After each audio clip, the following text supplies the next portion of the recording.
everybody, to Racing America. Today is a gorgeous day here at Peterborough Speedway as we get ready for round 3 of the APC Late Model Series. We got 2 great drivers here we're going to talk to today as we get ready to go. First off, tied in points for second, Shea Gemmell. Shea, you know, it's race number 3 of the series. Hot day here. Peterborough, kind of a fast place. How do you feel about your shot tonight? Yeah, we have a half-decent McCall Enterprises chassis underneath us today. This APC Canusa car was actually half-decent in practice. We actually were up top 5, I think, on the board, which is, we don't really come here very often, so for me to be up there, it seems like we might have a good car for tonight.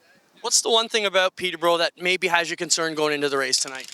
I don't have a lot of laps here personally. I only come here that once a year that the APC travels here. I'd like to do some more. It's just so much further for me. But like I said, we have a really good car underneath of us. McCall Enterprises, like I said, gave us a really good car, so I'm really excited to get this race going. Right on, Shea. You had a good run at Flamborough. Good luck today. Thanks again. Shea Gemmell will be tied in second in points with this man, Sean Chenoweth. Sean, you know, busy day for you. You bring both cars. How do you possibly give equal love to both your children here today? We just try to be prepared before we ever get here. I mean, I don't like to come here and do a lot of work as it is, so preparation in the shop's key. That's what wins races, and then coming here and just hoping that everything works out. Do you have a focus on maybe one more than the other? No, I want to win them both, but to be honest with you, I feel like we're struggling with both cars right now. I'm just looking for a little more speed in the Pro Late and the Super Stock. We kind of went out on last year's tires, so I'm hoping just the tires will sort it out, but maybe, hopefully. All right, good luck, Sean. Thanks, guys. Sean Chenoweth doing double duty today. We have a whole host of amazing race cars and teams here today, so we're looking for a fantastic night at Peterborough. Get ready. We'll be right back live here on Racing America for some awesome action here tonight. 5-star bodies, the most advanced bodies on the market, aerodynamically engineered, manufactured from the highest grade and lightest weight materials, tested tough for optimum performance. The highest quality and most durable products you'll find anywhere. Our products help racers around the world reach victory lane.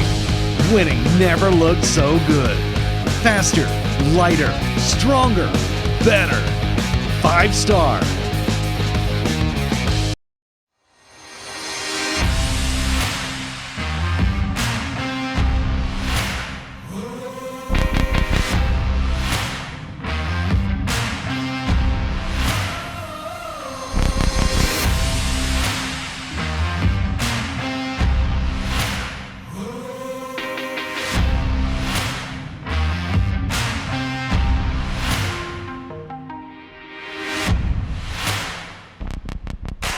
Step into the fast lane with the Race of Champions Modified Series, only on RacingAmerica.tv. The best drivers, the wildest races, and non-stop action are here, bringing the heat to short tracks all through New York and the Northeast. From nail-biting finishes to fierce rivalries, this is modified racing at its best. Don't miss a minute of the excitement. Watch the Race of Champions family of series all year long, only on Racing America. Looking for fast-paced action? Get your heart racing at Cordele Motor Speedway. Catch the best drivers from the Southeast compete on the high-speed 3/8 mile oval right in Cordele, Georgia. Just a half mile from I-75 at exit 104. Join us for a fun, family-friendly atmosphere for fans and drivers alike. For more information on upcoming events, visit CordeleMotorspeedway.com. And if you can't make it to the track, watch the action from Cordele live exclusively on Racing America. Welcome to Peterborough Speedway. The Bone Stocks have just finished their qualifying, and we are about to go group qualifying with the APC Series United Racing Late Models. I'm Adam Ross. Joining me is Jamie Maudsley, Charlie Toner, Ben Hodgson, Clinton Jeffrey, you heard in the open. He will be trackside all night long chasing the action. And Jamie, it is a beautiful evening here in Peterborough, Ontario. Couldn't have ordered better weather here at Peterborough Speedway, and I did notice, Adam noticed there's a new ice cream stand outside as well. I keep hearing about that. What do they call it? The brownie? The track brownie sundae? Something like that. Yeah, the track. If you have not tried it. If it's got brownie in it, it can't be bad, not right? just brownie. It is the world-famous track brownie. Track brownie. In a sundae. I didn't want to enjoy my 70s anyhow. Might as well get them into me. What's another 5 years? Right? So we can see some teams still filtering down onto the racetrack. We have already completed Dayco Superstock qualifying. Our front row, it's going to be Carson Nagy and Lane Zarda, which represents the last 3 championships in that series. couple of Autumn Colors champions. I mean, what have they not won? Yeah, for a lot of the fans watching on Racing America, and for a number of fans here, obviously, you would have been here with us last October for the Fall Colors event. Had a lot of people watching along that weekend, some great racing. And ironically, the weather wasn't that much different than it is today for part of it. For part of it. It was a little cooler. I mean, it was October. Well, Carson Nagy all geeked up to come here to Peterborough. We've been here 4 times. He's got 3 feature wins. It's kind of the house that he built, I guess. I was kidding him today that if he wins again tonight, they might name a grandstand after him. It's possible. They could call it the Nagy Grandstand for him or for his uncle Alex. He had some success here back in the day. And I could hear Clinton and Jackson talking. Jack's down there getting all the shots. He's been doing a great job. How about Nick Ramsey, number 3 on the board? Picked up his first ever super stock win just a few weeks ago at Delaware Speedway. How cool is that? A driver who missed a lot of action. Was it just last year or the last 2 years? Last couple years, he's faced some health problems and bounced back and got that ride with the Brandy Point Services crew and they stuck with him. Steve Book did some fill-in driving for him in that 07 car, but they always wanted Nick back behind the wheel. And like I said, early on in the season at Delaware, able to pick up his first career super stock feature win and followed up with a 3rd place run here tonight in qualifying for the Dayco season opener. So the 07 on a roll. Clinton Jeffrey is down on pit road. I can see he's in position to talk, but I don't hear his mic on. Clint, we ready for us? I was just waiting for you guys to finish your thoughts. That's all, guys. So a little bit hotter day. Obviously, the drivers are going to have to take some creature comforts in, extra water. Make sure they're hydrated. They've got the cool suits on if they've got them here. A lot of guys been trying to cool their cars down, giant fans under the hoods. So we'll watch how the heat plays into it here. Qualifying, Jamie, maybe you want to jump in on this.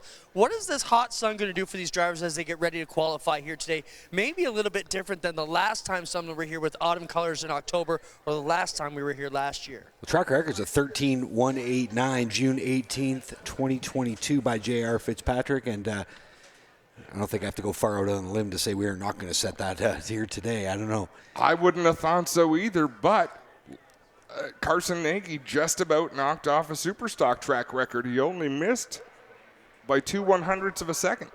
And that shocked me because of the heat, because of the sun beating down on the racetrack.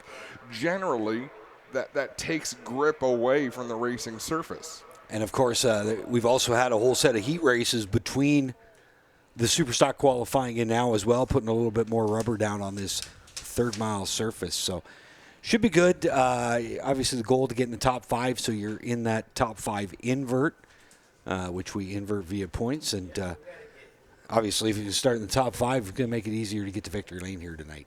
100 laps is a lot of time here at Peterborough Speedway, but you definitely want qualifying matters, having a good starting spot, protecting your equipment. We watched Kyle Steckley do that last weekend at Flamborough. Just get to the front, protect his equipment. He was able to ride out there with a very good race car. Well, this place owes him one after last year. I don't know if you recall, but last year in the feature, he went down into turn 3, kind of got pinched to the bottom, and the left front of the chassis behind the left front wheel, so the bottom of the roll cage, smoked one of those concrete bumps down there, and the car was never the same after that. Oh, right up into the foot box, I think, is about where that chassis He definitely goes. hit that hard. I mean, you could hear it from up in here in the booth. Clint, stick your head in the side of Kendra's race car. How warm is it in there?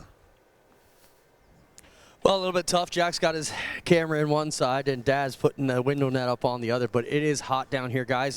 That's something we got to try and do. Let's try and get some temperature in here. It is going to be warm. The sun has been baking on these cars, especially the black ones. You know, they're attracting that sun a bit more, and you got to wonder, would a white race car be a couple temps cooler here than these black cars that these guys have got?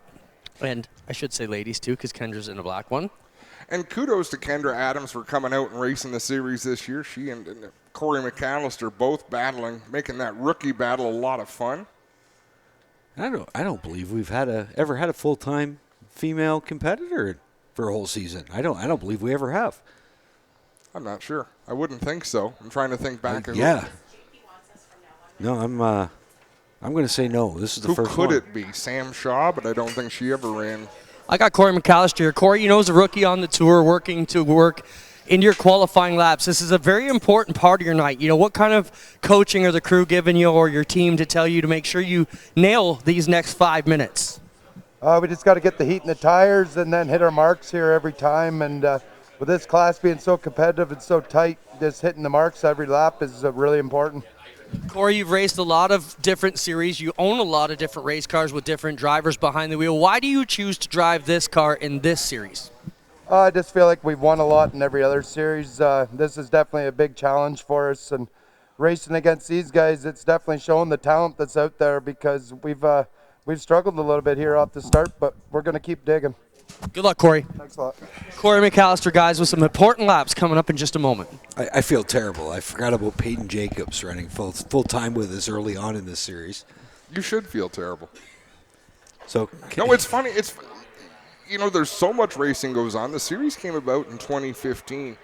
That's pre-COVID. That's a lifetime ago, right? Like, so much has gone on. But, yeah, Peyton, they brought 2 cars to every race for a couple of years, didn't they? Yep. They brought 2. Actually, the 2 of the brothers ran. Mark, the 96, he still runs. There's a younger brother that raced the first couple of years, Jackson Jacobs. So let's introduce you to the drivers who are going to be coming out here in session number 1. Car number 0 out of Ohsweken, Ontario, the Glenn Stiers Racing Ohsweken Speedway. Number 0 of Glenn Stiers. 41 is from Aurelia, the HumberviewParts.ca Holdaway Automotive sponsored entry. That's Taylor Holdaway in the 41. 71, Clinton just talked to. He's from Durham. The NTN BCA bearings number 71 is Corey McAllister. And last but not least, from Innisfil, the Mobile 1 Connell's Construction Aurelia Metal Fabrication number 2 of Kendra Adams. So it's going to get the green flag next time by, and we will put them on the stopwatch. And these are the cars that were slowest in practice session.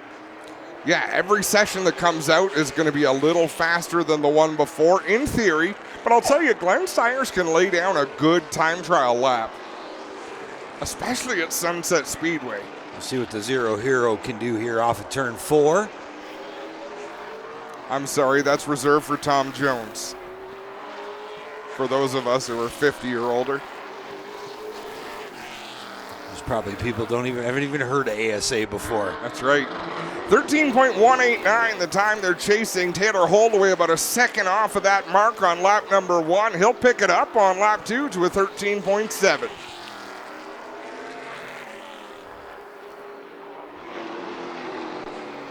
Glenn Stiers trying to find the giddy up in that 0. He goes into the 13-second bracket with a 13.968.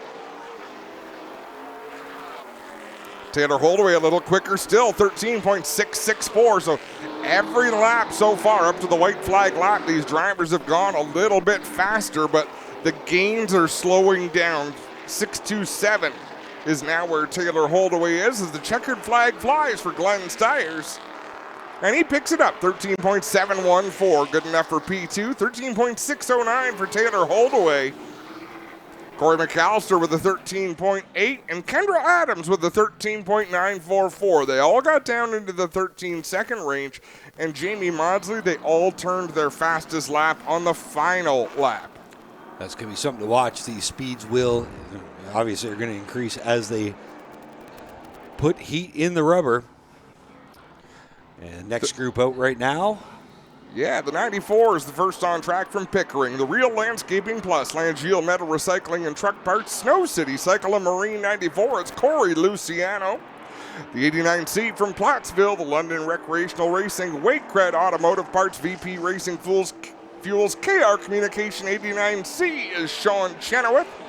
The 97D, Hudco Electric Supply, Adams Building Supply. Number 97D is Tyler DiVincenzo out of Guelph. And last but not least, also from Guelph, the Burn Apparel, Onyx Hose and Tube, Epic Racewear, number 72, it's Junior Farley. Chenoweth coming off a 5th place finish at Flamborough Speedway last weekend in the Garsdale 150. DiVincenzo, he had a top 10 to put himself into the top 10 in points. Chenoweth third in points coming into tonight, and Junior Farley sits ninth. Junior Farley's first lap was a 13.886. Very good lap. Corey Luciano bumps him down a spot with his second time around. Tyler DiVincenzo jumps up to P3. Junior Farley up to P2. Right now, Luciano on the hot seat. He's on the bubble of that fast 5 to get into the invert. Chenoweth now 6 quick. DiVincenzo to third. New Junior fast Farley time. top of the board for the 72 with a 13.557. There's Junior Farley in that burn workwear. Number 72. Wow, Farley a little bit loose that time at a turn number 4. Tyler DiVincenzo with a 13.555. Their final times around. Corey Luciano in the 6th spot. Sean Chenoweth goes a little bit slower. DiVincenzo a little bit slower. Junior Farley a little bit slower. So everyone in Group 1 turned their fastest lap on the last lap. Everyone in Group 2 slowed down on the last lap.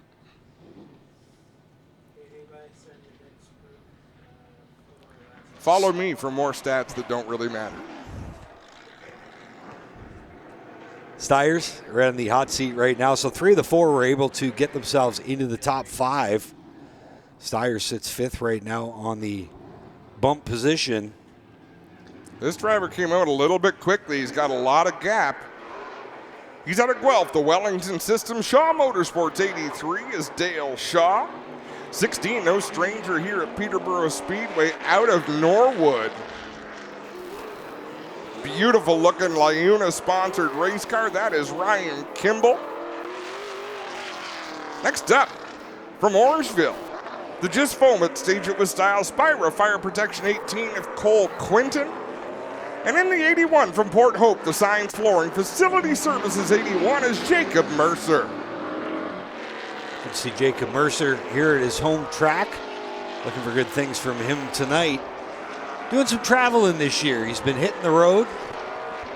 And did race at Flamborough last time out, but obviously good to get back to his home track here today. We'll see how he does as cars start to put their first laps up on the board.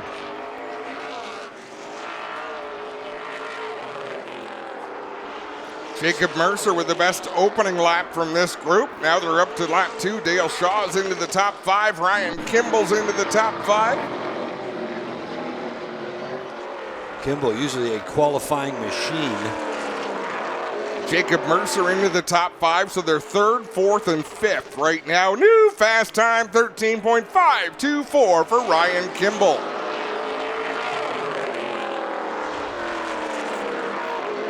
Dale Shaw goes up to P2 in the 83 machine. By 1/1000th of a second. Now Kimball just went a little bit faster as the white flag flies. Cole Quinton up to P3.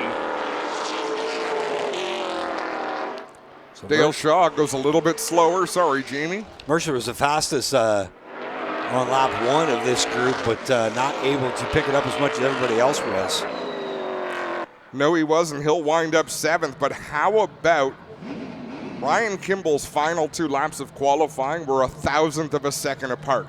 He turned to 13.503 to set fast time, and the next lap he turned to 13.504. Still a couple groups left to go here in qualifying. Top 5 right now, Kimball, Shaw, Quinton, Tyler DiVincenzo in 4th, and Junior Farley on the bubble. Well, guys, down here on pit road, Randy Morneau, Corey McAllister, more crew guys just had to run and push off the 30 of Ray Morneau Jr. So that may be something we have to watch here tonight. We'll get in with crew chief Randy here shortly and find out what went on, guys. He's the first car in line on the racetrack, the Liuna. Jamie, how do you say that? JR. JR Construction number 30. It's Ray Morneau. And how, like, what a stupid question. How do you say JR? But it's written J-AAR. The JR Group of Companies. There you go. JR Group of Companies. Good old Jonathan Arts. Second car in line out of Dorchester, the APC Auto Parts Centers, Canusa Automotive Warehousing, Miami Muscle 3 of Shea Gemmel. Up next, he's from Chesley, the Canadian Flat Roof Systems, Nickel Insurance, APC, Vinny's Masonry 17 of Josh Stoddy.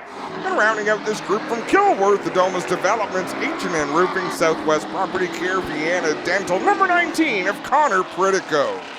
Speaking of Jonathan Arch, we'll see him in action a couple weeks from now.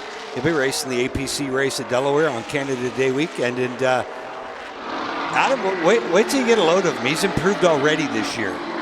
Yeah, I was actually chatting with him this week a little bit. And it's great when someone who, I can't say invests so much money in the sport because it's a poor investment, but spends so much money in the sport because he absolutely loves it. Ray Morneau moving up, Josh Stoddy moving up. They're into the top 10. Shea Gemmel as well. Third lap by Ray Morneau, still in the 8th spot. Shea Gemmel jumps up to 6th. Stoddy, your point leader coming into the night.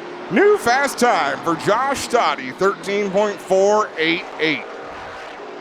Won the season opener at Sunset Speedway back on Victoria Day weekend. We saw a top 5 last week at Flamborough. That's put him atop the point standings. Connor Pritico jumps up to P2. Let's see what these drivers do. Ray Morneau with the top 5 qualifying effort. Shea Gemmel down in the 8th spot. Josh Stoddy a little quicker, 13.458. Connor Pritico with a 13.482. They are now your top 2. And you got Kimball still holding on to 3rd, Shaw in 4th, and little Ray Morneau in the 30, sitting 5th. So Stoddy and Pritico are locked into the top 5 because there's only 3 more cars to come. First out, he was fastest in practice. From Mount Bridges, the Pride Seeds, Vibrant Farms, Raptor Filters, Cameron Crane 52 is Jake Sheridan. 71's from Durham. Or from Cavan, sorry, the J.J. Stewart Chrysler. Douglas Automotive 71 of Dan McCaddy. And the 78's from London, the Elite Property Group entry. That is Joe Lawrence. Speaking of McCaddy, an impressive run here back in 2024 to take home the hardware. He is the defending champ of this race at Peterborough Speedway. Just down the road in Cavan. Regular here on Saturday nights in late model competition. Well, technically the track is in Cavan, so you can't get much more of a homeboy than McCaddy. My releases, I used to always use Fowler's Corners. Dan McCaddy, a multi-time champion here at Peterborough Speedway. Builds his own race cars, one of the impressive things about Dan McCaddy, one of the many impressive things. Now we'll start to see them popping up. 13.491 for Jake Sheridan. That's good enough for P3. And a little more than 3/10 off the track record. New fast time, 13.386. Needs to find 2/10 to bust the record. The 3-year-old mark set by J.R. Fitzpatrick off turn 4. Sheridan to the stripe on lap 4. Can't find any more speed out of that 52. Joe Lawrence jumps up to 3rd. It's Dan McCaddy we're waiting for. He's up to the 8th spot. Can he pick up 3 more spots to get into the invert? I don't think so. He got squirrely in turn number 2. Jake Sheridan slows down on his final lap. McCaddy slows down on quite a bit on his final lap. So does Joe Lawrence. So race fans, your fast time.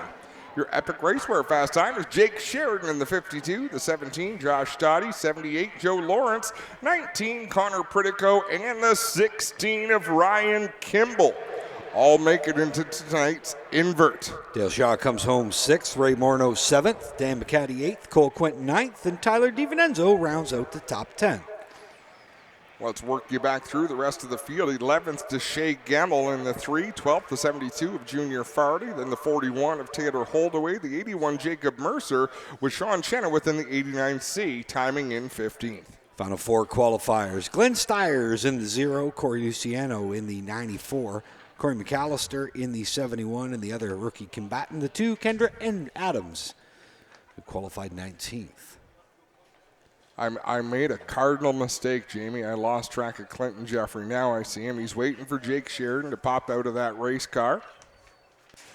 I always thought they should get the pit road guy like a blinking helmet or something.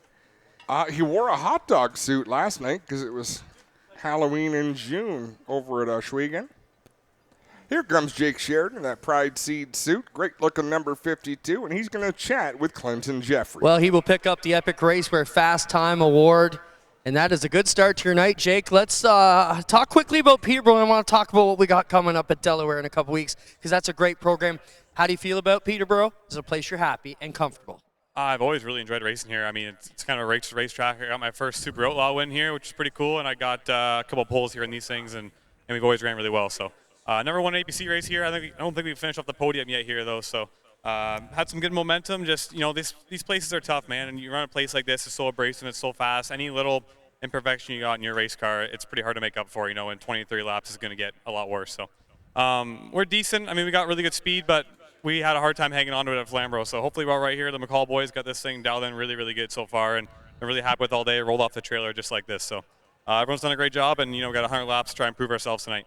Let's talk about the Wounded Warriors Project. You have something coming up in the next APC race where you're going to let people put their names on the hood for a donation. Some great prizes to give away for the ones who participate in that. Quickly, we've got a few seconds. Tell us about the program, Jake, and how they can get involved with this great charity thing you got going on in 2 weeks. Yeah, absolutely. I really appreciate the time. We've teamed up with D-Net Host from Wounded Warriors, and it's been a great foundation that he's put a lot into himself, and really thankful, really blessed to have work with him, and him give us the opportunity to work with Pride Seeds and everybody on this car to put them on here. So they're going to be on the race car of Delaware June 28th, and everyone that, you know, donates to the cause, we're going to put their name down and write it on the hood behind the emblem, and you know, get a way to get everyone that donates and is a fan involved. And we got some pretty great prizes to give away when we get there. We got 2 grandstand passes for that race. We got a signed 52 door we're going to give away from last year, and a couple great prizes. Dean's going to throw some swag in. We're throwing in a couple T-shirts and some pretty great stuff. So, you know, a really easy way and a fun way to get involved for a really great cause. And I know that the racing community is so great, and we work together so well that I'm sure we can put a good cause on for them. Right on. Good luck, Jake. Thanks, guys. Really appreciate it. Jake Sheridan, your Epic Award, Fast Time Award winner, I should say, here as we get the night underway. And he'll get the photos and all the accolades. We'll be right back live here in Racing America to continue this awesome night of racing here at Peterborough.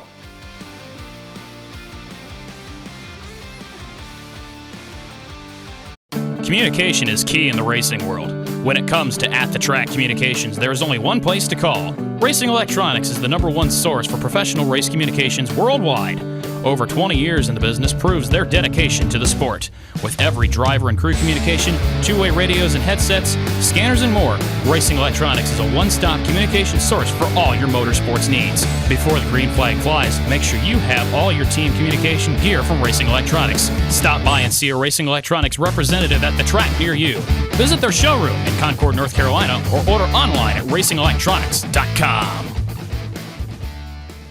Looking to start a new career path in motorsports or searching for something new in your racing journey? Racer Jobs is your destination for providing the most current job openings from top racing teams, manufacturers, sanctioning bodies, and suppliers. Whether you're a budding race engineer, a seasoned mechanic, or a marketing ace, we consistently refresh our listings with new roles that could meet your ambitions. Looking for a great candidate as an employer? Then tap into our Racer Jobs audience and database to find that perfect candidate. Go to racerjobs.com today.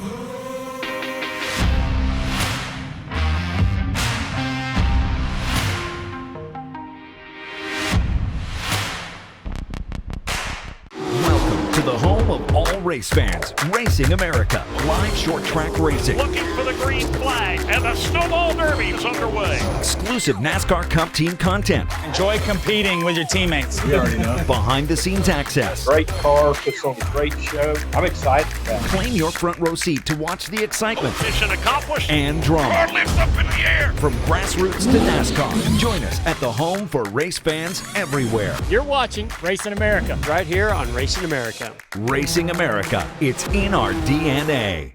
Calling all race fans. We have launched a new travel site where the race fans can enjoy free savings and upgrades on all of their travel needs. RacerTravel.com is free to join and unlocks unpublished bookings and rates for our racing community. Up to 50% off on more than 1 million rooms across the U.S. and Canada with unpublished discounts on hotel bookings. Unlock a hidden selection of hotels and rates that cater to your travel preferences. Whether you're heading out to the track as a competitor, fan, or anything in between, use Racer Travel for all your race, business, and vacation travel needs. Welcome back to Peterborough Speedway. We're all up here looking through paperwork. Clinton's down there walking pit road. He's caught up with a driver from Windsor. Ray, we saw you guys have to push off your car there for qualifying. What's the story? Is that something that has you worried and something you're going to have to deal with all night? Yeah, I think we'll be all right. It's not the battery or anything, just the starter wasn't catching the flywheel there. So we'll see. I'll try and bump it before we go here and see if it grabs. If not, we'll get push started, and then hopefully I don't stall it. All right, good luck, Ray. Yeah, thank you.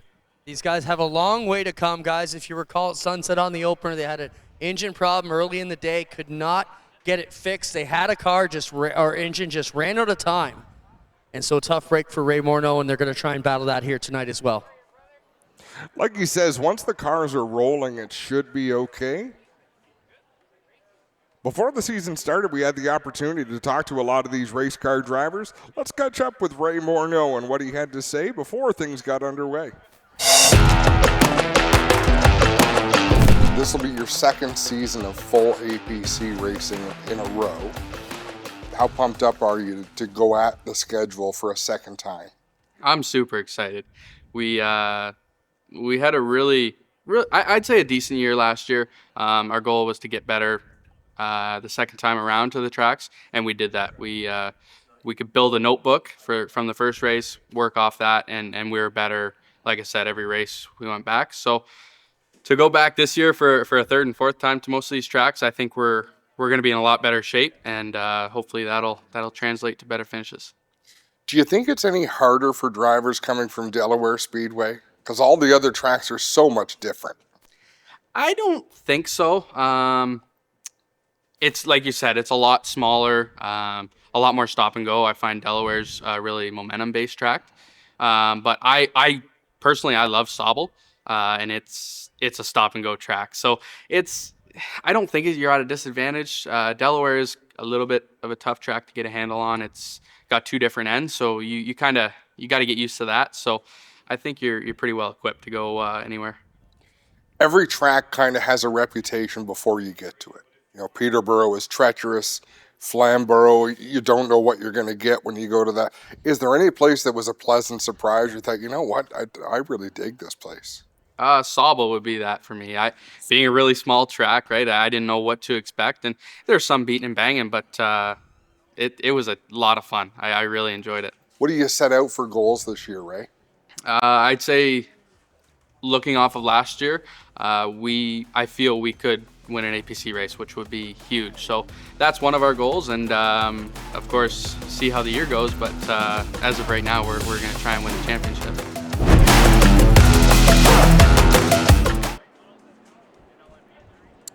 A lot of fun catching up with Ray Morneau, one of the happiest race car drivers you'll ever meet, Jamie. Yeah, always has a smile on his face. His crew and family, I mean, they've been racing together for a long time. They've had some different drivers over the years, but the whole gang from Windsor has been racing together for an awful long time. It is almost time to go racing with the Dayco Super Stocks. A little bit light on entries, Jamie, but it is not going to be light on excitement. It is not light on quality, that's for sure. We've got 11 cars here, but we've got 11 fast race cars. You know, when a guy like Ryan Dyson's at the back of the field, that shows you just how strong this field is. And we wait for all of the cars to get lined up and shut down. And then we'll present to you the starting lineup. Rolling from the back of the pack, 11th position, he's in the Douglas Window and Doors. Bingo Country, number 28 from London, Ontario. It's Ryan Dyson. Starting 10th in the Dan's Appliance Repair, Kingsway Auto Center, number 6. He's from Peterborough. That's Brad Laval. Inside of row 5 in the Century Mason and Construction Quality Cut Tree Service number 26, it's Jacob Booth. Right in front of him in the 89C. Stewart's Equipment, London Recreational Racing, Kubota number 89C from Plattsville, that's Sean Chenoweth.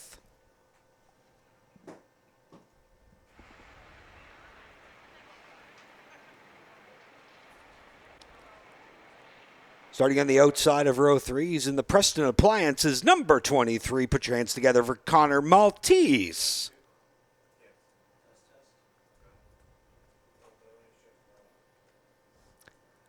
Next up on the grid, inside of row 3. He's in the 48 machine, already has a feature win at his home track of Sunset Speedway this year. From Innisfil, Ontario, it's Colton Everingham.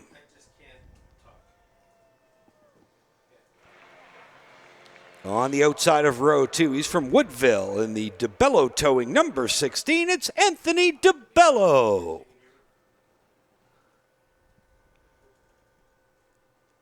On the inside of row 2, he's in the Radar Auto Parts APC Brandy Point Services 07. From St. Thomas, Nick Ramsey.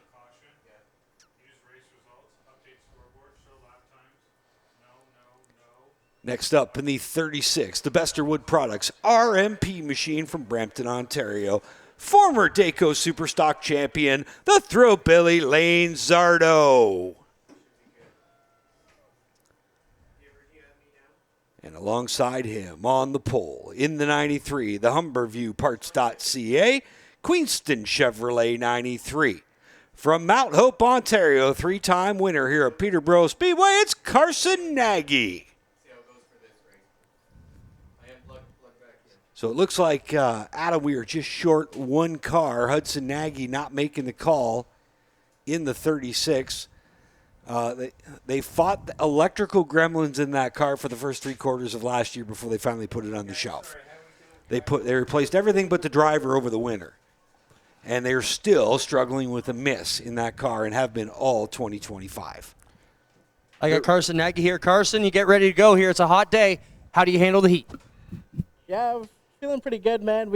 I've kind of grown and adapted to this kind of weather, racing in this. You know, I'm feeling confident, and I think we're going to put on a pretty good show here tonight. Good luck to Carson Nagy. Drivers, are you ready? Fans, are you ready to fire up the Super Stocks? We need a whole lot of noise, though. Let's hear you make some noise on a beautiful Saturday. All right, help us count it down. 3, 2, 1. Drivers, start those Super Stocks.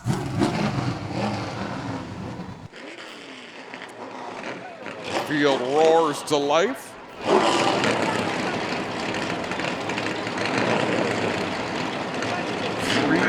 Championships represented in that front row. The most recent 3 championships. And you've got some great stories. Nick Ramsey, a couple of seasons of battling health issues. He's already found victory lane this year in that Radar Auto Parts 07. He's going to line up in the 3rd spot.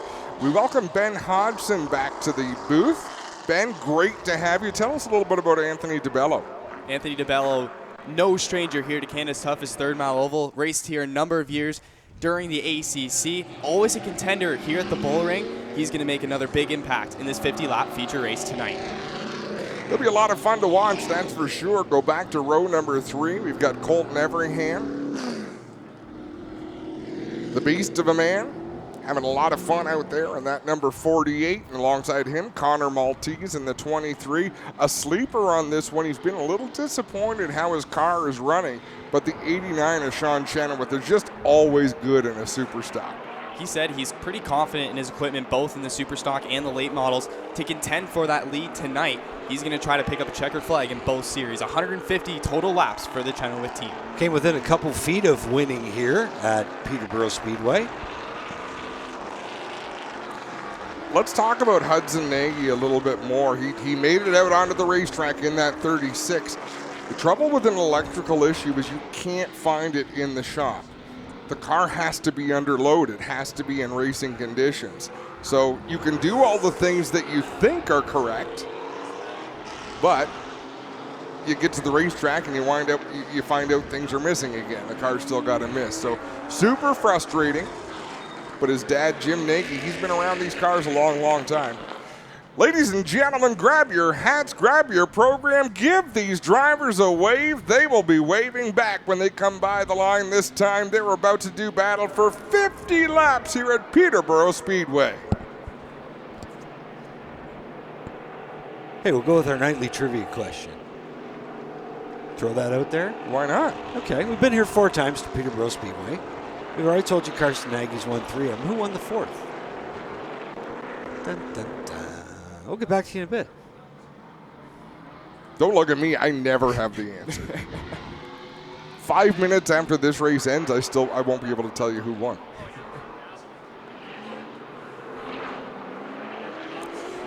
One to go signal being given by flagman Sean Gibbs. Carson Nagy on the inside in that 93. Lane Zardo on the outside. These two have raced against each other a lot. Delaware Speedway, Flamborough Speedway, Dayco Superstock races all over the province, getting set to fire up round 1 of the Dayco Superstocks here in 2025. Nagy on the bottom, Zardo up top. They'll race hard through turns 1 and 2. Good even start down the front straightaway, and they are still locked in formation at the front. Lane Zardo up high, Carson Nagy down low. Who's going to lead lap number 1? It's Lane Zardo with the momentum on the high side. Nick Ramsey's got the best view of this one. He's stacked behind that double wide battle up front between Nagy and Zardo, looking for a place to race. Ramsey peeks to the top side. Now he's going to try to follow Nagy through, but Nagy can't clear Zardo, and Zardo leads lap 2. DeBello in that 16 machine still working on the outside. Here comes Chenoweth on the inside. Colton Everingham still in front of the 89C machine as they work into turn number 3. DeBello in a heap of trouble. Can't get to that inside lane. Well, DeBello tried to close the door on Hudson Nagy, but Nagy already had his foot in it. Forces Nagy right down onto the rumble strips through 1 and 2. There you see Chenoweth going to work on Everingham down in 3 and 4. This is for the 4 spot. Out of turn 4 into the stripe. Give it to the 89C. Colton Everingham doesn't have a bad car in that 48, but Sean Chenoweth knows how important it is to get going. These races often run without a caution. Off turn 4 to the stripe again. They'll put another lap up on the scoreboard. 5 down, 45 to go. Carson Nagy, again, winner of 3 of 4 in the Dayco history here at Peterborough Speedway, looking to make it number 4 here tonight. And he's got a pretty healthy car, Adam. He does so. A little bit of smoke out the back of Ryan Dyson's number 28. I'm not sure why he went to the back. Are you, Jamie? I did not hear why. Interesting too, Ryan Dyson said this was the best car he's ever brought to Peterborough Speedway before qualifying. So I wonder if maybe some mechanical issues in that 28 during the qualifying session. They've struggled with issues the last month or so. They broke a brand new crate motor to open the season, and last time out at Delaware Speedway, the car was just loose. And if he didn't mention it enough, it was loose. You're running top 5 last season in this event, and a burnt wire ended his night. So just mechanical issues in the bull ring. Well, he's got his hands full trying to get around Jacob Booth there for 10th spot, I believe that is. Off turn 4 they'll come. That's for 9th, excuse me. Booth runs 9th, Dyson in 10th. And this is all going on almost a half a track behind your leaders. Yeah, Carson Nagy setting a torrid pace out there, and every lap they seem to be a little bit quicker, and every lap he is just a little bit quicker than Nick Ramsey. So tiny gains by the 93. We've already rattled off 10 laps. Oh, some contact there between Maltese and Carson Nagy. That's all going on for the 7th and 8th spots. Now, Maltese has got Nagy rooted up off the bottom. Jacob Booth's going to try to capitalize as well. There's Dyson. And they are lining up to take a crack at Hudson Nagy. But there is no electrical problem right now on that 36. You watch it down the straightaway, it's keeping pace with the car beside it, so that's got to feel pretty good if you're Nagy. Now it's just a matter, okay, we got to get the car dialed in to my liking. Got in line there right in front of the 28 Douglas Windows and Doors entry of Ryan Dyson.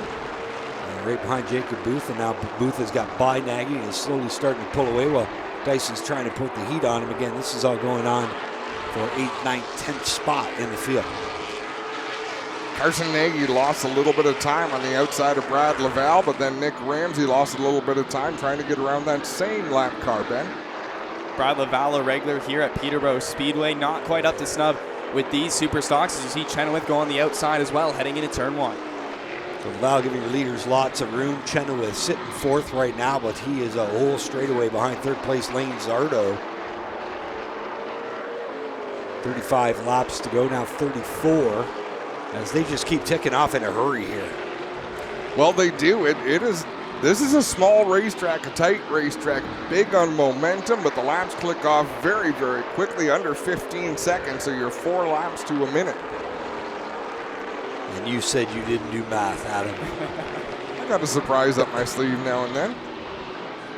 Nagy shows the way. 10 car lengths over this battle right here between Nick Ramsey and Lane Zardo. There's Chenoweth. Top 5 in late model points, doing double duty here tonight. Great shot from the speed cam, looking down the front stretch at Peterborough Speedway. And now back to Nick Ramsey and Lane Zardo. The Thrill-Billy in the 36. And Ramsey slowly creeping away. That 07's got some speed.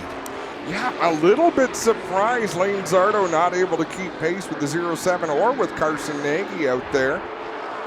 Another driver running double duty tonight in the super stock division, then running in the bone stocks. He was a rocket in those qualifying heats, running 2nd right now.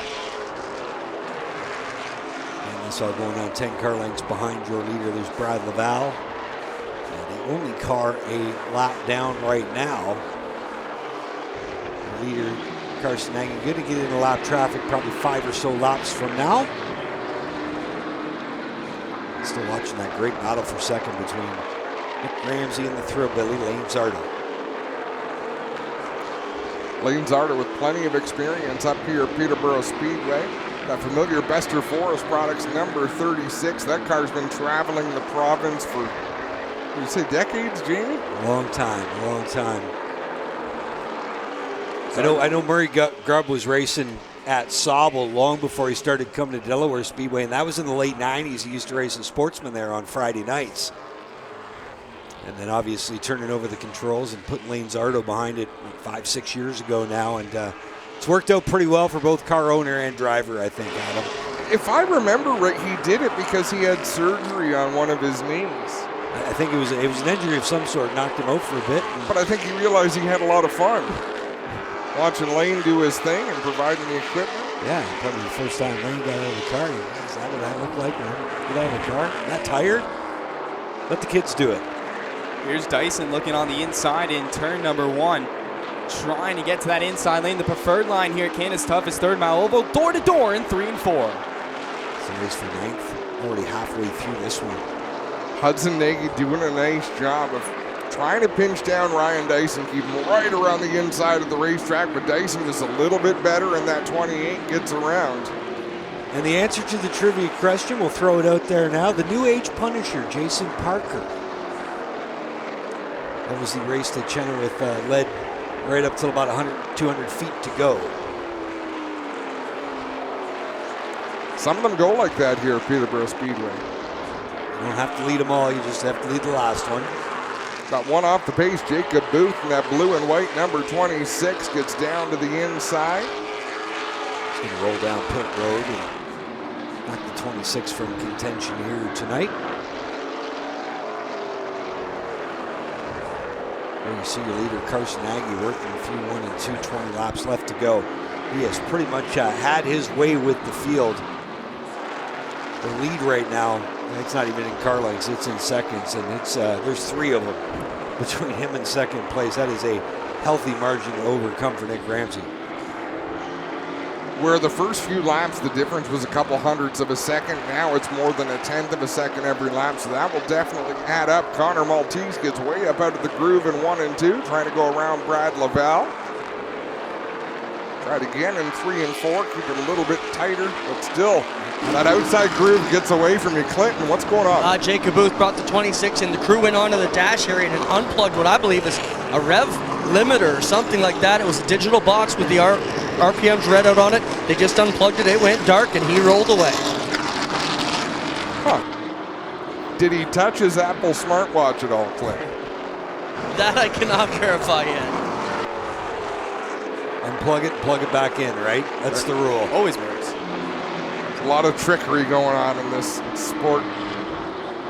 Lane Zardo putting the pressure on Nick Ramsey for the second spot. That's the best battle on the racetrack. Jacob Booth heading back down pit lane in that 26. And it's a dandy through turns 1 and 2. There's the 07 Ramsey and the Radar Auto Parts. Robson Scrap Metal Machine, the Best of Forest Products, number 36. Lane Zardo tracking his every step. Carson Nagy gets around Ryan Dyson to put the 28 machine a lap down. I wouldn't be surprised if Carson Nagy's politicking for 2 races here at Peterborough Speedway next year. It doesn't seem to matter where he goes. He's just got a lot of speed and a lot of driving talent. Carson Nagy leading the way, a huge lead. Just needs to run clean laps here at Peterborough Speedway and hope it goes green all the way. He's looking for back to back to back at Canada's toughest 3rd mile oval. I can verify he's a clean racer in real life, but you get him on iRacing, he's a goon. Aren't we all? I said it. Nick Ramsey to the outside of Hudson Nagy. Lane Zardo trying to see if there's opportunity for him in the 36 machine to take advantage. So far, there is not. Nick Ramsey gets himself a couple of car lengths of daylight. Nick Ramsey not missing a beat working that lap traffic. Keeping Zardo at bay, 10 laps to go. This one is ticking by quick. If I'm doing my math right, that's about 2.5 minutes left of racing. If they stay clean and green, and the battle for second still raging on as they get back to the stripe and back into one. Ramsey still holding serve. As these laps tick down, we'll see if they catch lap traffic in the next couple of laps, and we'll see how these 2 competitors get through it. The cleaner you get through lap traffic could give you an advantage down the next straightaway. Well, that's so true, Ben. Where you catch those slower cars is a huge deal. That was perfect for Nick Ramsey. Catch it going into the corner, although Lane Zardo got around so slick. Zardo nearly got his nose there on the inside of Nick Ramsey as they head out of turn 4. This battle is going to get interesting. That's far from over down in turn 1. Ramsey getting a little loose on entry. Zardo tucking up right underneath the spoiler. Ramsey leading the way down into 3 and 4. He's still got Zardo filling the mirror with that green 36. Don't look now, but Sean Chenoweth is closing in on that battle for second. He is faster than both of those drivers ahead of him as the laps wind down. He's running out of time. 5 to go now as Nagy flashes across the line. There you see Chenoweth, but he's still a couple seconds behind that Zardo-Ramsey battle. Yeah, once they're all out in open racetrack. Chenoweth not quite as quick as Ramsey and Zardo. The battle these 2 have been having since the get-go. Ramsey keeping Zardo at bay. Ramsey a regular at Delaware Speedway. Zardo choosing to run Flamborough here in 2025 as his home track. A mile of racing left to go as they come to the stripe. Zardo trying to be so smooth in that 36 machine, and that's where speed comes from here at Peterborough. 2 to go for Nagy at the line. There he is off turn 2. Full straightaway advantage over Nick Ramsey and Lane Zardo. Ramsey with a car length and a half gap as the white flag flies for Carson Nagy. HumberviewParts.ca 93 working through turns 1 and 2 for the final time. He'll power off turn 2. He a little lap traffic in front of him, but I don't think he's going to have to deal with it to pick up the checkers. Winning the season opener, making it 4 of 5 in Dayco history here at Peterborough Speedway. Solid second place run for Nick Ramsey. Lane Zardo rounds out the top 3, and then it's Sean Chenoweth and Colton Everingham finishing 4th and 5th. And Clinton, I was joking with Carson. I said, if you win again here tonight, they might name a grandstand after you. You just never know. Clinton Jeffrey is down there in victory lane as Dave Franks hands a checkered flag to Carson Nagy. He knows what to do with that. 2-time Dayco Superstock champ Carson Nagy at Mount Hope in that HumberviewParts.ca Pure Energy Dance Machine. Pretty good way to start your title defense. Great to see Dayco's in the house tonight. They'll head down to victory lane. Yeah, we saw it. It was Dayco Bob, if I'm not mistaken, earlier tonight. They're also a proud sponsor on that 17 of Josh Primetime Stoddy. And there's nothing cooler, Adam, than not just sponsors, but sponsors that come to the racetrack and hang out. Absolutely right there.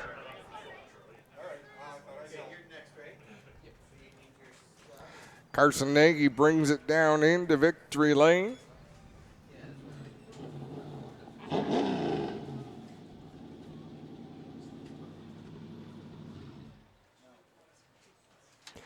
HumberviewParts.ca on the quarter panels on that one as he quickly pulls the steering wheel off.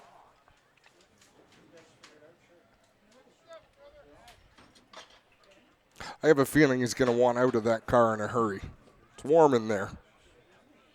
Well, guys, he'll get the helmet off here and jump out in just a moment. Carson Nagy with a dominant run here today.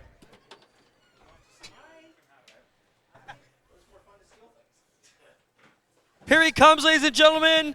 How about it for Carson Nagy?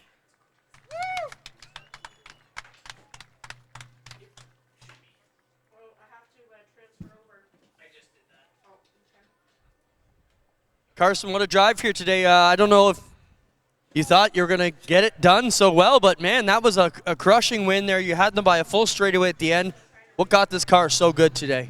Man, we were playing with it all right after practice. We struggled just that little bit, and we definitely found it right before qualifying there. You know, Joe Chisholm, he was my spotter today. He kept telling me that we had a big gap, but I didn't think it was going to be anywhere near that just based on how close everyone was in qualifying. We had such a great field today. What makes you so fast here at Peterborough? I have no idea. I've only ever been able to get up here once, maybe twice a year. But, yeah, just I don't know if it's my driving style or what, but whatever we're doing, it's working. Congrats, Carson. Thank you. Carson Nagy with the super stock win here from Dayco. We'll get over here and talk to a couple of our other finishers. Nick Ramsey second here. Nick, solid run for you. You know, anytime you can be in the podium is a good end to your Saturdays, and anytime you can finish second. Obviously like to be one step better, but still solid drive for you today. You happy?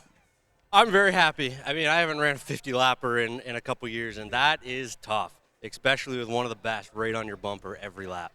So you had to grind it? Absolutely we did. Awesome, Nick. Congrats. Thank you. Nick Ramsey second. We'll get over here and talk to Lane Zardo. Lane, I'm sure you're not pleased with the third place finish, but when it goes green to checkered like that, it can be a little bit tough once things get strung out. Tell us about your run tonight. Yeah, would have liked to have a little bit more of an interesting run just for the the great fans here at Peterborough Speedway. Thank you guys so much for coming out and supporting the Dayco and APC United Racing Series event.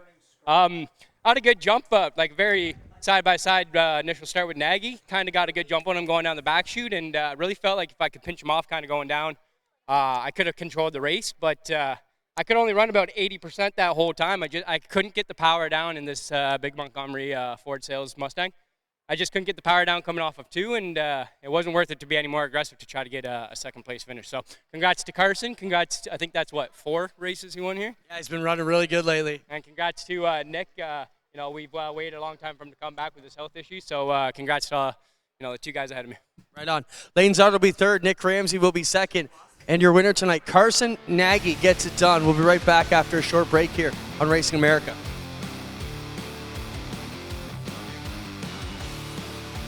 Calling all race fans. We have launched a new travel site where the race fans can enjoy free savings and upgrades on all of their travel needs. RacerTravel.com is free to join and unlocks unpublished bookings and rates for our racing community. Up to 50% off on more than 1 million rooms across the U.S. and Canada with unpublished discounts on hotel bookings. Unlock a hidden selection of hotels and rates that cater to your travel preferences. Whether you're heading out to the track as a competitor, fan, or anything in between, use Racer Travel for all your race, business, and vacation travel needs.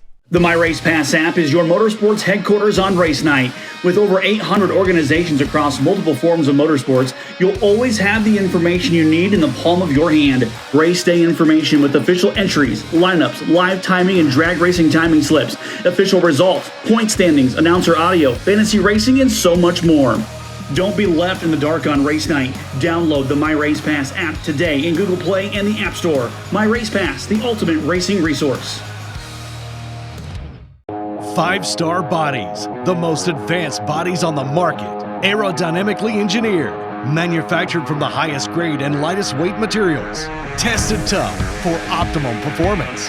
The highest quality and most durable products you'll find anywhere. Our products help racers around the world reach victory lane. Winning never looked so good. Faster, lighter, stronger, better. 5-star.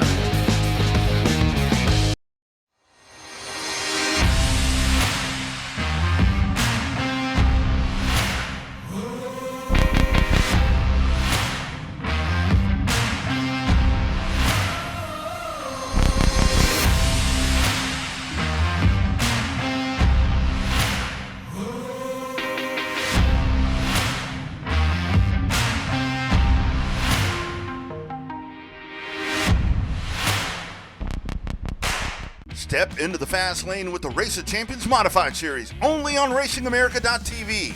The best drivers, the wildest races, and non-stop action are here, bringing the heat to short tracks all through New York and the Northeast. From nail-biting finishes to fierce rivalries, this is modified racing at its best. Don't miss a minute of the excitement. Watch the Race of Champions family of series all year long, only on Racing America. Step.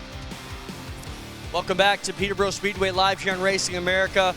I got Bob Rosen here. Bob, you are with Dayco. So let's talk about what that means and why does Dayco want to be a part of what we got going out here on these great grassroots racetracks here in Ontario?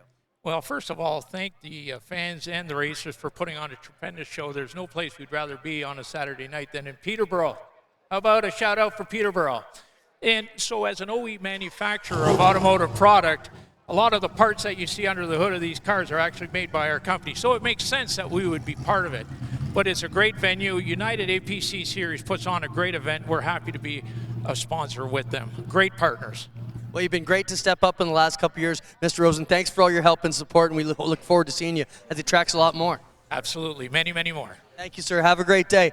Bob Rosen here from Dayco and representing our title sponsor for the Super Stocks. Always great, Adam and Jamie, when they can come here, because it's cool when they get behind it, but it's even better when they can experience it with us.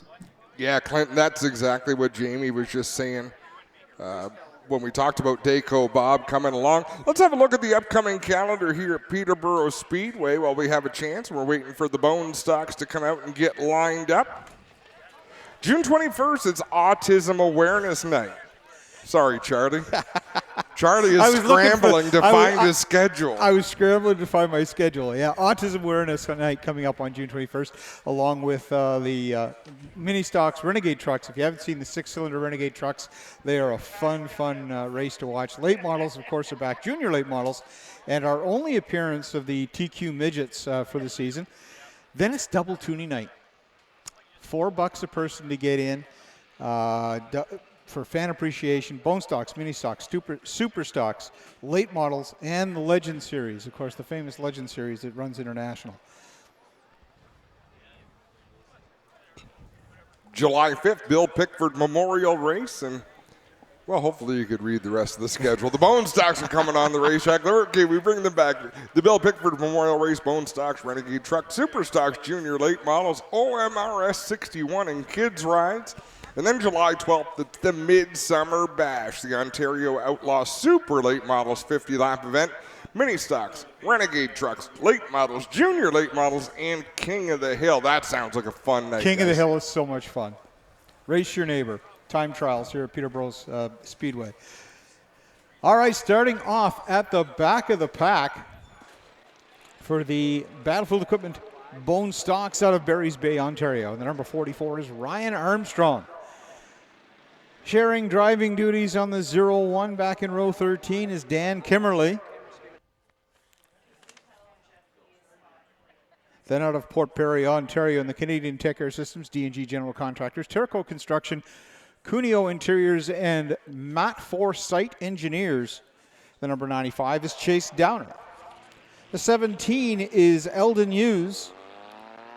And then also out of Castleton, Ontario, in the Babbins Automotive, CTE Property Maintenance, Strongco 77, CN Produce, Hoos Farm, CarQuest, Batty Accounting, Cochrane Automotive, CBV Metalworks. Number 03 is Jacob Stavro. The Ducks Automotive, number 15, has got Scott Jacobs behind the wheel. The number 18 is Nathan Detweiler. the Wetlands Power Sports, Kawartha Craftsman, Perry Mechanical, Leo's Hot Table, and Dunnett Roofing. Out of Bobcaygeon, Ontario, number 81 is Chad Massioli. Chase going scratch. Out of Peterborough, Ontario, in the Napa Auto Parts, the Go Shop 02 is Kyle Johnson. In the Canadian Tire, CHR Racing, Seamless Exterior Metalcraft Customs, sponsored by Mom.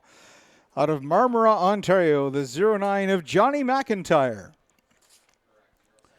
Out of Peterborough, Ontario, in the Ducks Automotive, number 72 is Alexis Maluish. The Norwood Auto Wreckers, Dean Small Engine and Mobile Repairs, Zenner Landscaping, Friendly Town Car Wash, Stronco 77, County Custom Glass, Paul Dugessel Snap-On Tools, and Norwood Napa Auto Parts, number 55 is Callie Dirmer. The number 14 is Glenn Schmidt. The Dan's Appliance Repair, Kingsway Auto Center, Mr. Transmission, Peterborough, Norwood Auto Wreckers out of Trout Creek, Ontario. The 06 is Christian Laval. The Pops Cannabis, Barry Auto Trim, Big Brian and Sons Towing, number 49 is Calvin Reeser. Out of Lakeview, Ontario, in the Triple T Contracting, Griffin's Greenhouse, Versatech, Get Diggy with it Irrigation.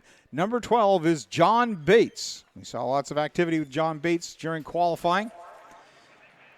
The Lakeside Mobile Tire, Rosario Greco Styles. Number 21 is Kyle Novus. That championship car, reigning championship car for the Battlefield Equipment Bone Stocks here at Peterborough Speedway. On the inside of row 5 in the Comic Alley Toys, David Burns, Matco Tools, Babbins Automotive, Vision Works, Caught Anytime Studios. Out of Whitby, Ontario, the 39 of Zachary Chang. In the Lone Wolf Power Sports, Walker Motorsports, Winghouse Omimi, Oshawa Hearing Aids, Dwayne Arnott Trucking, Napa Pine Ridge Automotive, TMC Race Cars out of Lindsay, Ontario, the 04 of Samuel Arnott. In row 4, out of Peterborough, Ontario, in the Northumberland County Moving Company, R&J Tire Roofing, MD, Dunsford Detailing, Strong Coast, Jiffy Lube, KD Contracting is Stegan Stanley. In the Kirk Norris Desjardins, number 58 is Mark Griffin.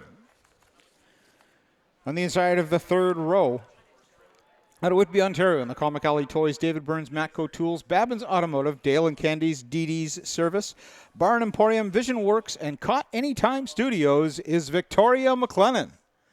Out of Fergus, Ontario, in the London Recreational Racing, Caldecott Millwright Services, Jennifer Hatch, PC 275, Wellington Perforated, and Clark Automotive. Number 0 is Phil Gibbons. On the inside of row number 2, in the APC Auto Parts Center, Brandy Point Service Center, Robson Scrap Metal, 07 is Nick Ramsey. And now for the front row.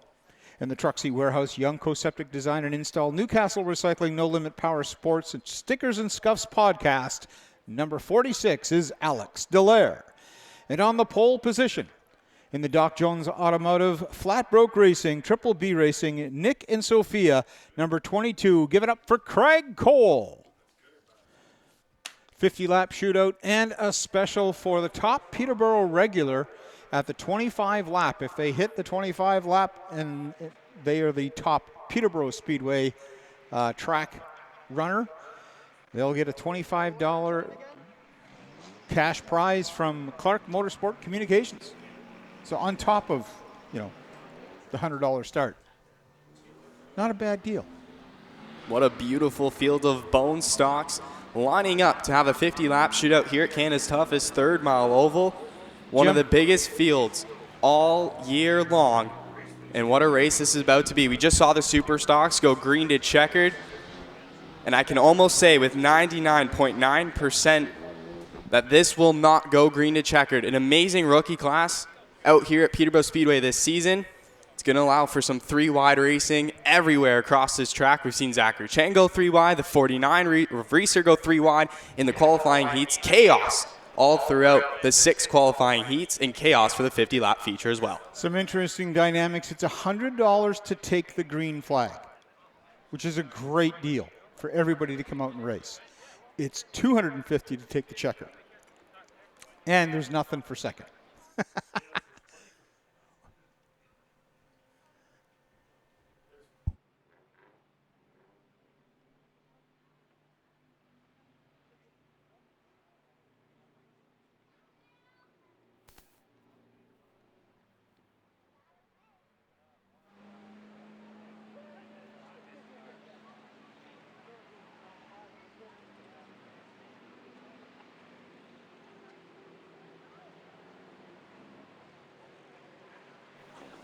So as the field paces around, Charlie, who do you have your eyes on here in this bone stock race? A ton of cars to choose from. A couple Peterborough Speedway regulars, some champions in here as well. Who do you see winning this one tonight? Mark Griffin has got a really powerful car, but really the fastest car that I've seen so far tonight's been the Zero of Phil Givens with that London Recreational sponsored ride. I'd love to see, Phil Givens. I'll tell you who I'd really like to see win it would be Victoria McLennan or Zachary Chang. Neither one of them have won a feature race. To win tonight would be a huge, huge feather in the cap. Both those racers they've just improved so much coming into this year. Some heat wins for Victoria McLennan. A lot of second place finishes in the heats for Zachary Chang. It's going to be a great night. A lot of fast cars up front. Obviously, you said Phil Givens, who won a heat earlier this evening. I got my eyes on the 07 of Nick Ramsey running double duty. Just ran in the Super Stocks. Second place finish. Now he's on the inside of row number 2 to start this one. 26 bone stocks on the track. In a beautiful field, Johnny McIntyre in the 09 way back there. He was competing for the lead last weekend. Ronda the Honda, the white 23 of Tegan Stanley took it home. As the lights are out on the Floor Coverings International Pace Truck, and we'll turn them loose next time by.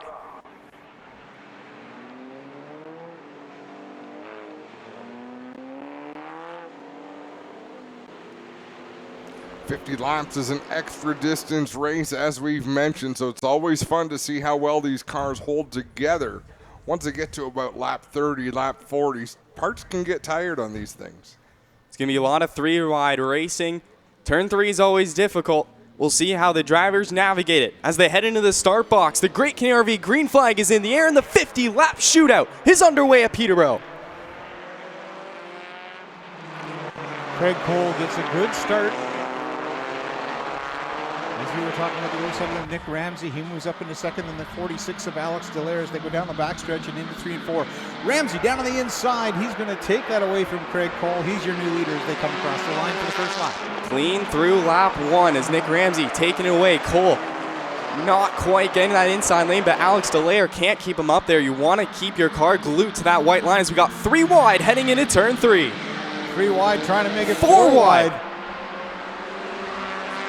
We got trouble. Kyle Johnson's around in turn 3. He keeps it going. The green flag will remain out. It looks like he kind of got knocked sideways and then knocked straight and kept his foot in the gas. I'd say that was a successful turn.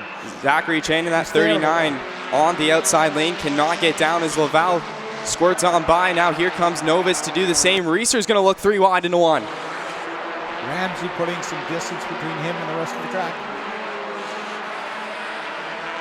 Here comes the 49. He's going to go 3 wide. Contact in turn 3. Another car's around. The 14 sideways. Some damage to that number 14 of Glenn Schmidt. 15 down into the grass. And there goes some debris off the back of the 14. That's going to bring out the caution, the Barrett Heating and Air Conditioning caution.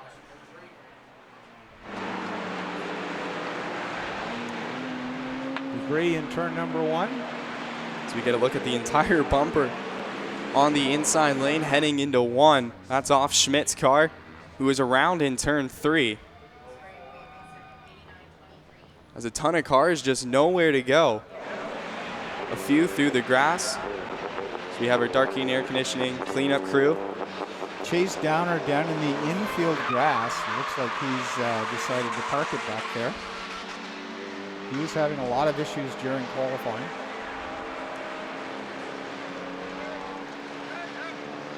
So there'll be a part sale in the pits later on tonight for bumpers.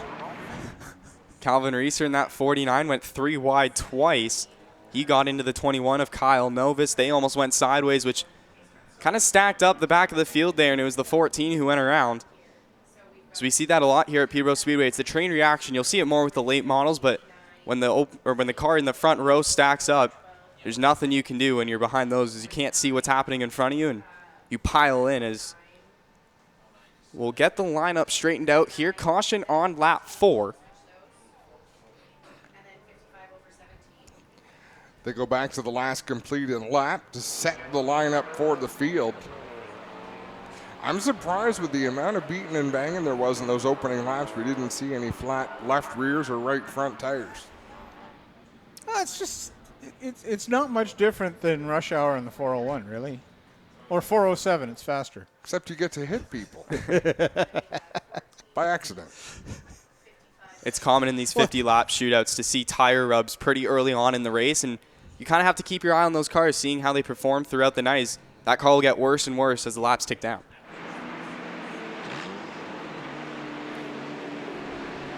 Signaling the field to double up. When we go back to green, we're going to go to a dark heating and air conditioning wide open. You can enjoy the sights and sounds of these bone stocks. On the restart, it'll be Nick Ramsey on the inside. 22 of Craig Cole, Phil Gibbons, Alex Dallaire, Victoria McLennan, your top 5.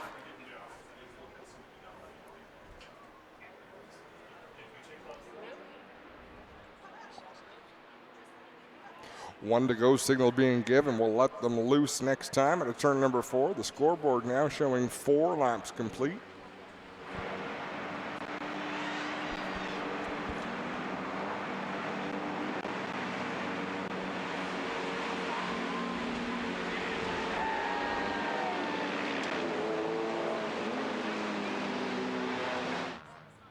Floor Coverings International Pace Truck will dip down on the infield.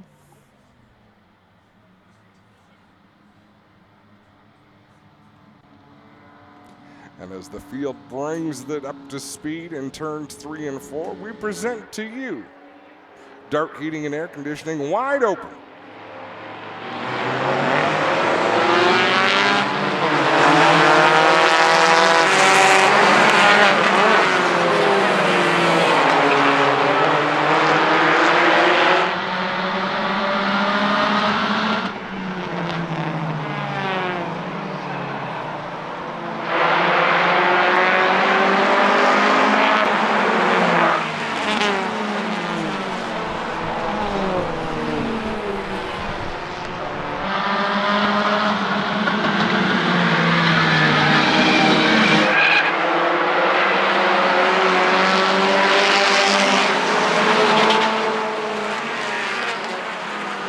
Top 3 have strung out Phil Gibbons in the second spot, but losing some ground to a race leader. 49 and Calvin Reeser, as we see on the outside lane, Laval trying to keep him on that outside groove. Aggressive driving by the 49 machine, who's gone 3 wide every single start we've had as he's trying to work on Kyle Novus. He's got the speed on that outside lane, but Novus with the preferred line here at Candace Hubbard's 3rd mile oval.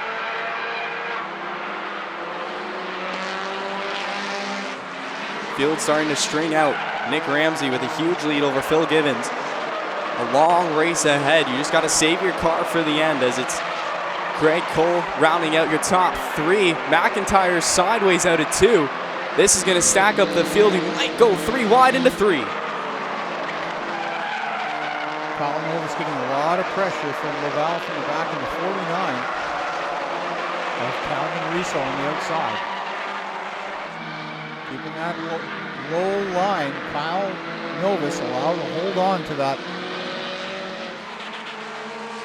11th spot, just knocking out the back door of the top 10. Meanwhile, Phil Gibbons dealing with some lap traffic as he runs in second. We continue to watch the battle of Reeser on the outside, trying to get by Laval. Laval not letting it happen. As Reeser spending a lot of tire up on that outside lane, he finally gets by Christian Laval.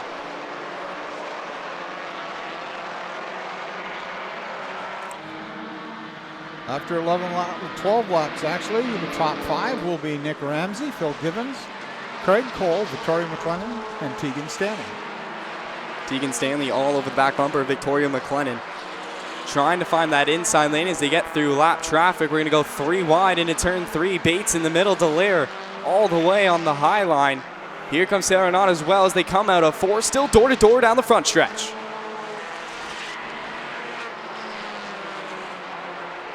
Massioli on the inside. He's the lap car that's going 3 wide as well. Dallaire all the way on the outside. Marbles. Here comes Arnaud on the inside. He's going to look for that lane to open up, and he's going to force his 04 on the inside. Door to door heading into turn 1.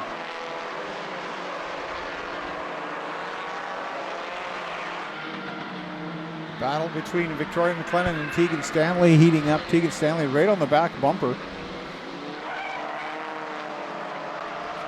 Wondering which one of those two is going to be in the top, in the highest spot of the locals. So here's the battle for fourth. Tegan Stanley has been knocking on the back bumper. Now he sees an opportunity coming into turn 3 and 4. They touch coming out of 4. Victoria McLennan holds on. Nick Ramsey's actually losing a little bit of his lead as Phil Givens is making some speed the further on into this race. Now only 0.6, pardon me, almost a second behind the 07. Here's we go side by side. 23 machine of Tegan Stanley gets by Victoria McLennan as he's going to go on the outside of Kyle Johnson to lap traffic. So we head to our drone shot. Here comes the 04. Contact! Heading into 3. Around goes Bates. Kyle Novus piles in. Zachary Chang hard on the brakes and the caution comes out.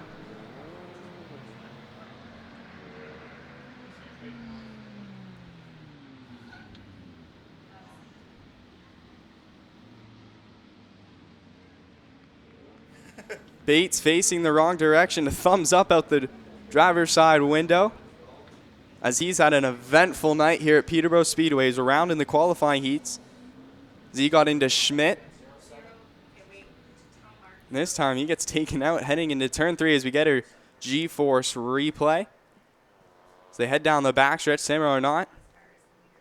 On the inside as the drone shot got a perfect view of it and just ran out of room. So they get into each other and Kyle Novus piles in. We'll see the state of that 21.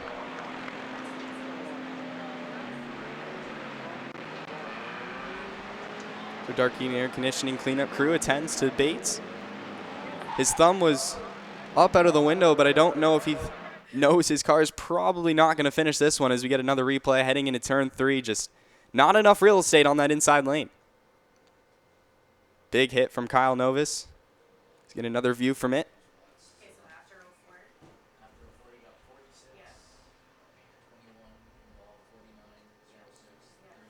Something tells me the rear wheel on that 12 after the hit from Novus might not be as straight as you want. And apparently the cleanup crew seem to agree because they're hooking onto the back of it to bring it off on the hook. So that's going to be the end of John Bates in this 50-lap shootout. 33 laps remaining. As Nick Ramsey continues to lead the way, Phil Givens in second. Craig Cole in 22, rounding out your top 3 is the top 3 all out-of-towners. Then Tegan Stanley and Victoria McLennan are in 4th and 5th. Mark Griffin in 6th. John Bates, who's now out, was in 7th. Sam Arnott was in 8th, but I think he may get classed as involved and go to the back.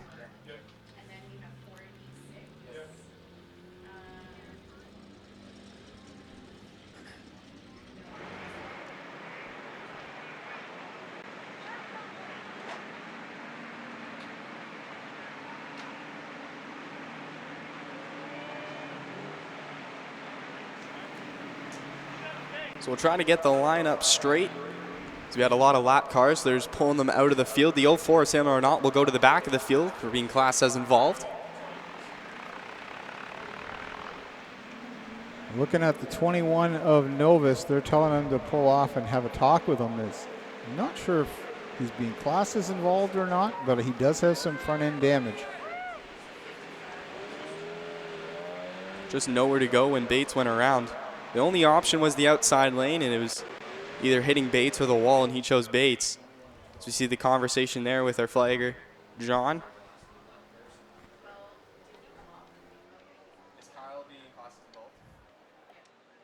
So Kyle Novus is being classed as involved, so he'll join the tail end of the field. So we get a look at the damage there. Mini Cooper takes a licking and keeps on ticking. We got the John Bates car here on pit road, and it has taken a good wallop in the left rear quarter, guys. Flat left rear to huge dent here. Ouch. And what you got going on here, guys? Yeah, you got your plastic cover, but in here, all the metal. See this, Jack? All the frame is all pushed up. That is something that's going to need some serious work to get repaired. That is a lot more than a bumper cover on this Hyundai Tiburon. Oh, that'll buff out. That is a lot of damage on the 12 of John Bates, as Kyle Novus will join the tail end of the lead lap cars. So the lap cars will be at the back of the pack. Charlie, if you got a body shop that'll buff that out, we need some business cards, I think, because they could be rich here on this place. To get another look at it. So let's see where this damage comes from as he goes up the track. Kyle Novus. Ooh, that was right a hard there. hit. Hard hit. Now, Charlie says he can buff that one out, but I don't know about that one. Tried to get on the brakes, just not enough room. But you think that was a hard hit, but there's not a lot of damage on that Cooper. So there's another close look at it. Definitely going to be a long fix for the 12 machine, as he almost had a feature win last weekend, got to the inside of Johnny McIntyre down the backstretch as they were catching lap traffic, and they went around in the grass with 5 laps to go. He was looking to bounce back with a huge win in the 50-lap shootout, and it's going to end short on lap 17.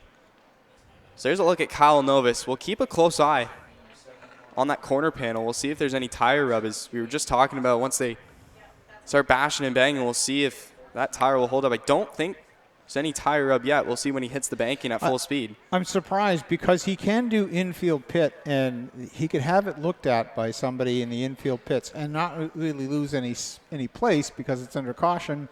He's already at the back of the pack being an involved car. My choice would have been to take the car in, have somebody have a quick look at it, and then make my big charge. The one worry I have is that piece right there that's hanging down. Don't know.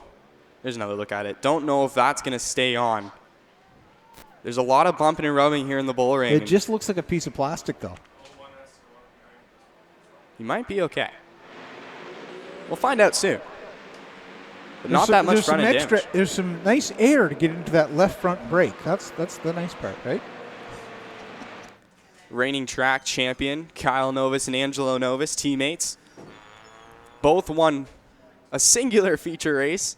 Angelo Novus winning his first ever here at Canada's Toughest 3rd Mile Oval. They were always placing well all season long. They got only 2 feature wins, but they had enough points to win the championship for the Bone Stocks. I was talking to Angelo earlier in the pits, and I was like, "You ready for this 50 lap?" He goes, "Oh, not me. 50 is too long in a Bone Stock. My son will deal with that one." In a hot day, I don't blame him one bit. Well, we saw how tired Nick Ramsey was getting out of the Super Stocks, as he wasn't used to the 50 lapper, and he had to hop right into a Bone Stock, leading this one on the pole position for the restart. And I've got to say, a Bone Stock is probably a lot harder to drive physically than a Super Stock. Yeah, I would say so. And you get a lot more cars out there. So a Super Stock is basically a purpose-built race car. So when you put the racing seat in that thing, you could fall asleep in it. You're built to be comfortable. That's how they are. So you go the extra distance. You're built for that. These cars, you throw a roll cage in them, you throw a seat in them. And weld the doors. Yeah.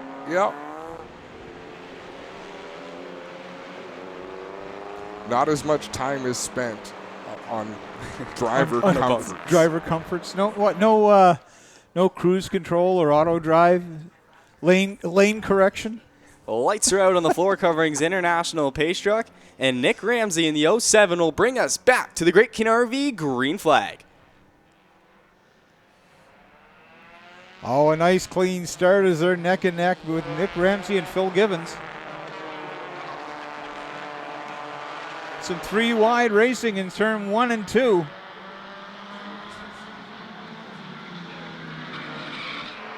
Maluish and the 15. Maluish and Maluish battling it out. Oh, we got one car almost into the tire barrier. That's the 17 machine. What a great brake job to get the car to a stop, but it's still going to bring out the caution. That's Eldon Hughes, who may need a new pair of underpants after that one. That big old tire was coming really quick. So you see the tire marks heading toward that tire. We've seen cars hit that tire before, even at ACC last year with GeForce TV and Racing America, and it is not a good result when your car hits that tire.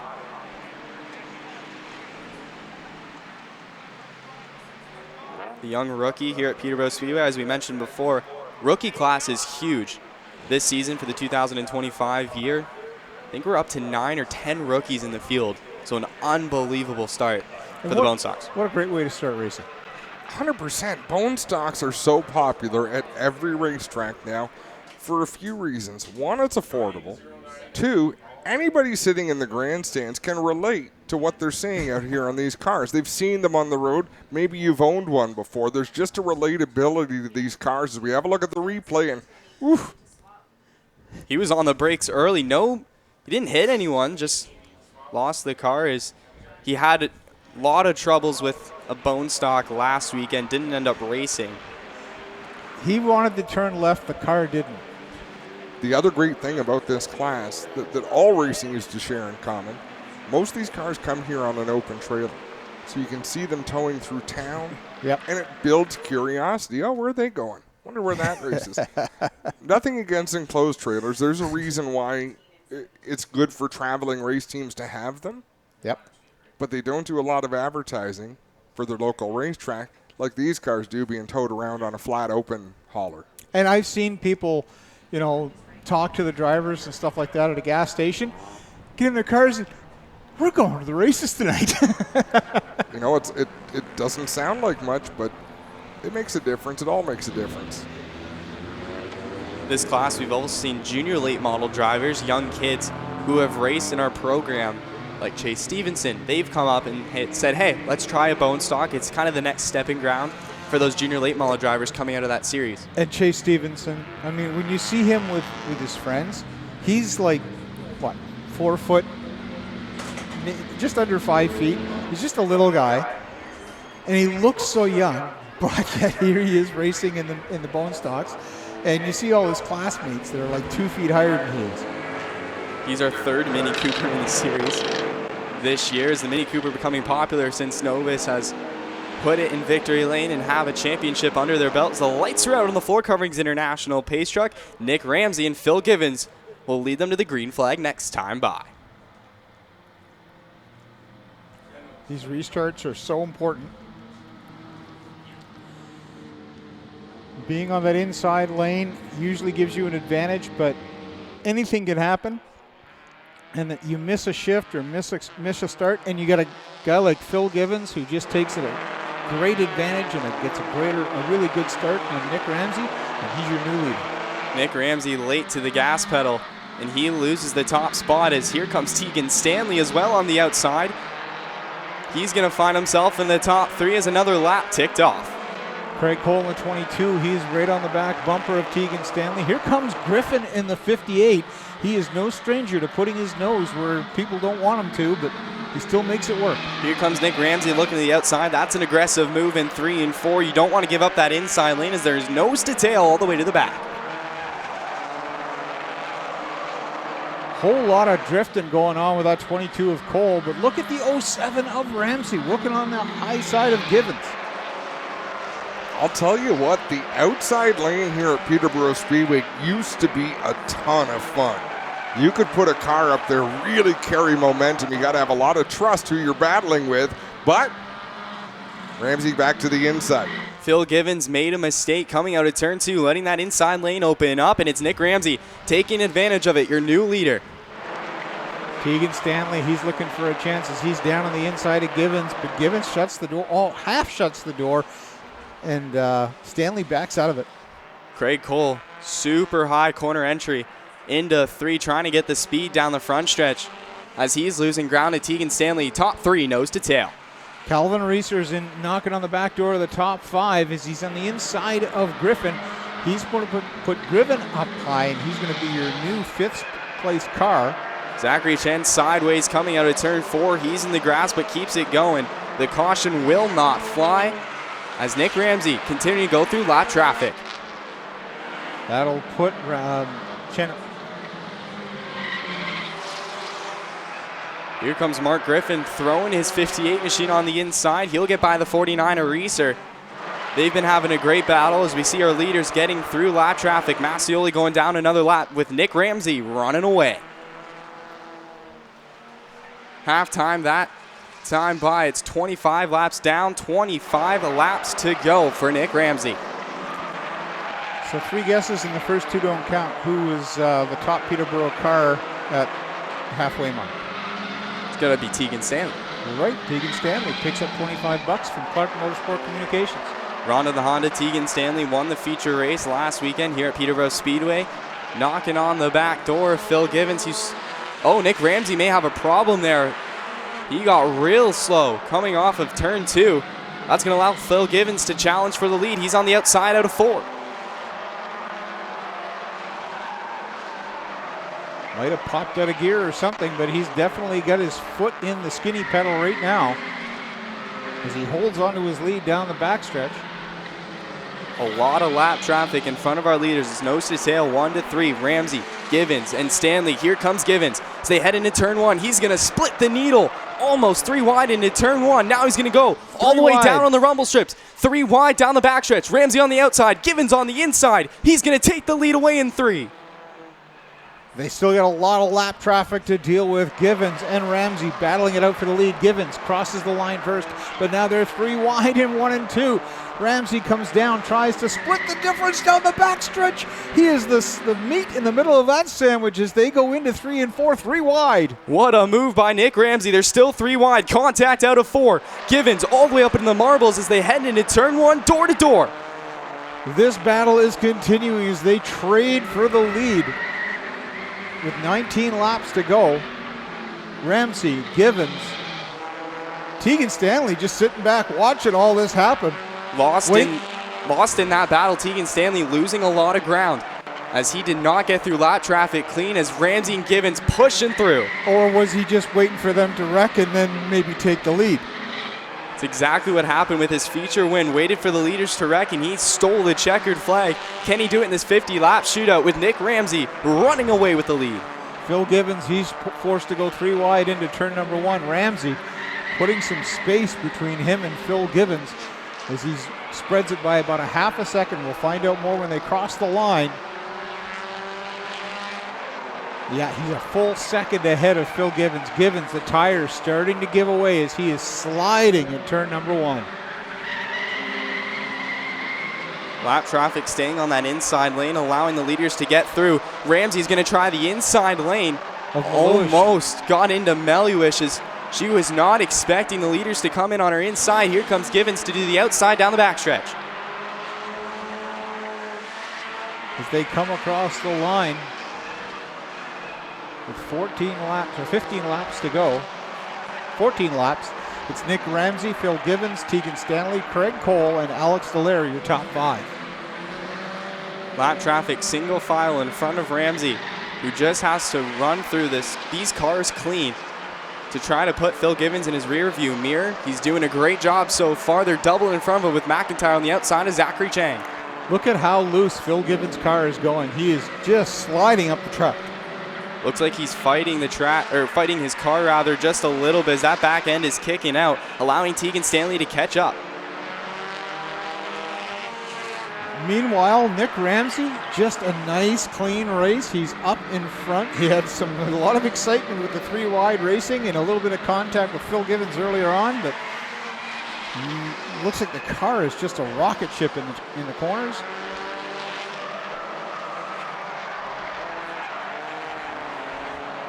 Extending that lead to a second and a half ahead of Phil Givens, 2 seconds ahead of Tegan Stanley. Now Nick Ramsey had clean traffic all the way through as Givens still working on the outside lane, but if you look in front of Ramsey, it is a traffic jam on the 401 as he's all the way on the outside. They might go 3 wide into turn 3 as McIntyre on the outside of Johnson. This is going to be tough getting through. This is the danger for Ramsey. Caution, Meluish on the outside. Don't know if she just lost an engine. Schmidt's got some problems. Big damage. I think Meluish just blew up. Hard hit for Schmidt. Big front end damage. Don't know where he went in. As our cleanup crew will attend to the driver.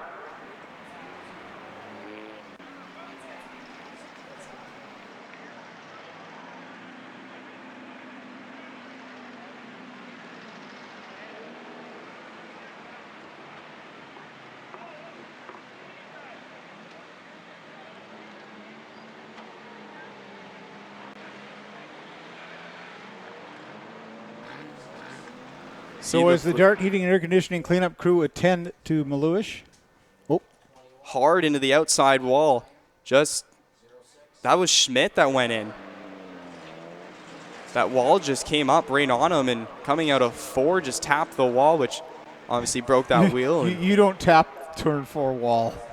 There's no such thing as tapping turn 4 wall. You hit that wall, you're done. Maluish, they're just going to push her straight to the grass. I wonder if Schmidt maybe got into some fluid. Might have been.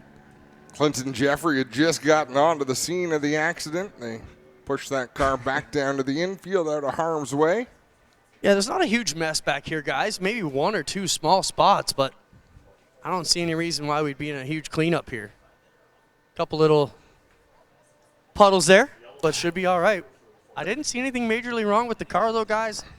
All the tires were up. Obviously had some issues with the contact, but all the corners were still on it. And again, 40 laps into a race, if a car does stall, like if you get an issue in stall, it's not uncommon that the car doesn't want to fire again afterwards.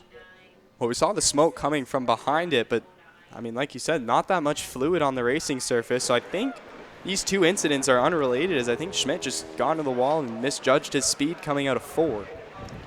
So who's going to really thank the the racing gods for this caution is going to be Phil Givens. The car was going away. Does he have enough of 10 laps to challenge Ramsey, who was running 2 seconds behind him? It's going to be right to the line. I mean, Phil Givens has had a good race car all night long. It's obviously going away on him as that back end is just kicked out in the turns, and he's lost a lot of ground. Tegan Stanley in a prime spot inside of row number 2. No better place to be, as Givens is going to have his hands full on the outside of row number 1. Craig Cole will be starting on the outside row 2. Alex Dallaire. There's a surprise. He's moved up into the 3rd row inside. Mark Griffin still racing. Sam Arnott in the 04. The car that was on fire last weekend is competing for the checkered flag tonight. Jacob Stavro in 8th.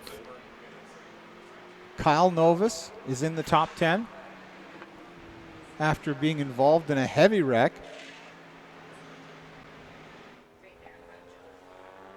So they're taking their time to get the running order correct while they do some cleanup work there in turn number 1. Kind of looks like they're in the curling. Hurry, hurry hard. That's right.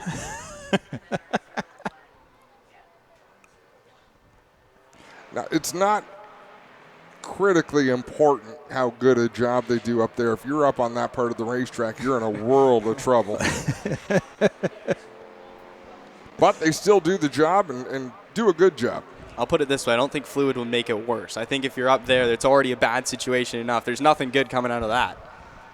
As we see them continuing to clean up, it looks like it's just about wrapping up as our field is almost ready to go, as Nick Ramsey continuing to lead the way. And what an end to the night it would be if he could bring home this checkered flag. That would be a pretty big night for him. Runner-up in the Super Stocks, a bone stock win. And that's a long tow from down the London area to come up here and play on a Saturday night. And teams love coming up here. But I'll tell you, the drive here and the drive home are very, very different for those of us who come from the west side of the GTA. For Nick Ramsey's hope, I'm really hoping he has someone that can drive him home tonight. I think a little snooze in the car home to London might be the play there. I don't know if he'll be able to sleep after all that excitement. Either he's going to be wide awake and not be able to go to sleep, or he's just going to be exhausted and he'll pass out in the truck. He's just got to be perfect. With 10 laps to go, keep that inside lane protected at all costs. Keep that car cemented to that white line. And they've raced with a lot of respect. Ramsey and Phil Givens, crossover moves and tight quarters racing. It's been a little bit of rubbing, but just the right amount. It's been unbelievable. Some three wide and hammer down. Just so much fun to watch these two. These drivers know how to get through lap traffic, and they're trying to use it as a pick to get to that inside lane. When that driver finds lap traffic in a rough spot, either Givens or Ramsey, they see that, and they use that as bait to try to get on that inside. The same rules apply when the late models come out a little bit later on. But you've got to be a little more cautious with the late model. Drivers will take some offense to those moves. But in a bone stock, it's fair game. 1 to go. Next time out of turn number 4, we will set them loose. There will be 10 laps remaining. Sprint to the finish. Boy, there's going to be a lot of anxious drivers getting on the loud pedal real quick. These first 2 laps are going to be very interesting as they take the green flag. No one's going to be patient. A lot of 3 wide into turn 1. We're going to see even more into turn 3. It's just going to be interesting what the 0 Phil Givens will do on the outside as the Floor Coverings International pace truck will dip down the infield. 10 laps to go. Nick Ramsey will lead them to the green flag. Ramsey, Givens, Stanley, Cole. It's a green, great Canadian Derby. Green flag. Givens with a great start out in front, but here comes Ramsey. Oh, Ramsey looks like he missed a shift or something coming out of second, lost some space, and Phil Givens just capitalized on it. Was that the race right there for the 07 of Nick Ramsey? The missed shift, was that it? But Phil Givens sideways into 1. Here's the difference. There's 9 laps to go. Ramsey's got a better car. Givens is getting all kinds of loose, sliding up the track. Ramsey, the faster car, but can he get to Phil Givens and make a move in time? 9, now 8 laps remaining. Here comes Tegan Stanley to join the party. Tegan Stanley is actually pushing the 7 of Ramsey. Something's going on with the 07 and Nick Ramsey does not have the drive off as Tegan Stanley trying to get by. That's giving Phil Givens the room to run away. Laps counting down. Phil Givens, Ramsey, Tegan Stanley, the 46 of Dallaire and Samuel Arnott. Your top 5. Ramsey looking on the outside of Givens. Givens all kinds of sideways. Ramsey tries to do the crossover. Down on the inside in the backstretch. Givens blocks. Here comes Tegan Stanley. He was looking on the outside. Nose to tail, 1 to 3. Oh, they on make the inside. Contact down into the grass. Tegan Stanley on the outside. He's working to try and take the lead away from Givens. Tegan Stanley takes the lead down the backstretch. Here comes Ronda the Honda on the outside down the backstretch. Caution comes out. Zachary Chang is in the wall. Oh, tough break for Tegan Stanley. He had the lead. Had he come around, he backed out of it when he saw the caution light. 39 of Zachary Chang alone. Hughes with trouble. He's stopped on the backstretch as well. That's a 17 machine. And wow, what a race it's been. And it's going to come down to the wire as Tegan Stanley took the lead away, but the caution came out at the worst time. Yeah, that was fixing to be pretty exciting. We'll see what the order is when they sort it out again. It looks like Phil Givens, Nick Ramsey, and then Tegan, but we'll see if that's how it stays. Tegan had probably the most stable car in those last 3 laps. I'd love to know what's going on with Nick Ramsey's car in the exit of turn 2. It doesn't have the same drive off it has all night long. It just doesn't have the speed. And then he grabs it again, gets to the outside of Givens, then loses it, and then Tegan Stanley competes for second. Is it a gear changing issue? I wouldn't think they're changing gears, but maybe. Well, it's on a start, so he's probably trying to get it up into, well, what's he going to run it? Second? Third? So we see our darkening air conditioning cleanup crew attending to Zach, as you see the tow truck driver and Zach having a conversation, and Zachary Chan going, I don't know what happened. Throwing his hands in the air. There was a wall. It stopped me. And Hughes with the same fate. He's going to be on the hook.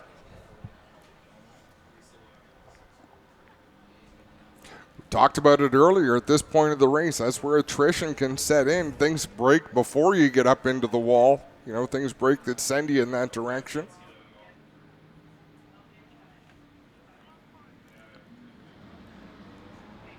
Hopefully we've seen the last of the yellow flags. They'll be able to race this one out to the finish. But regardless, it's been a phenomenal race. Lots of action.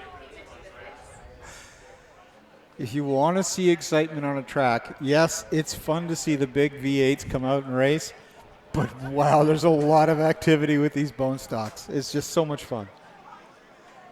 I mean, when you put 26 of them on a third mile, you're asking for some contact at some point and some cars to go around, as you see the 17 being towed off the track, and Zachary Chan will have the same up into turn 4 wall as Phil Givens will now be on the inside of row number 1, the best starting position, with Nick Ramsey in trouble on the outside of row number 1. It'll be trouble for Nick Ramsey, but he knows what he needs to do up there.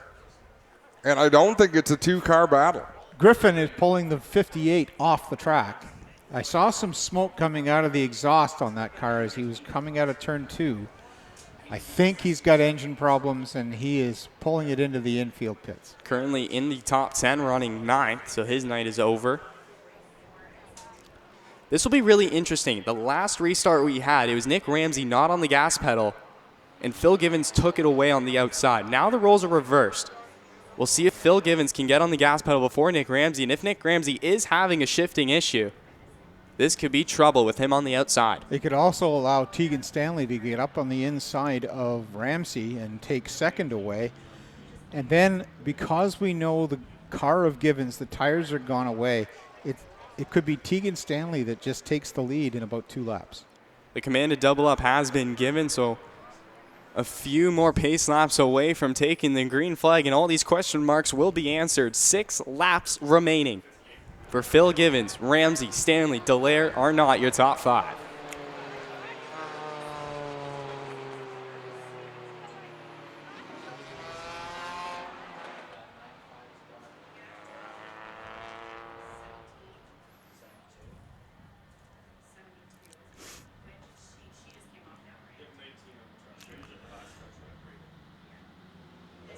We started with 26. We're down to 19 cars.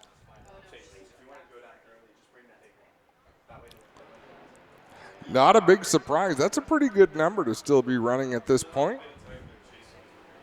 It's been surprisingly pretty clean, actually.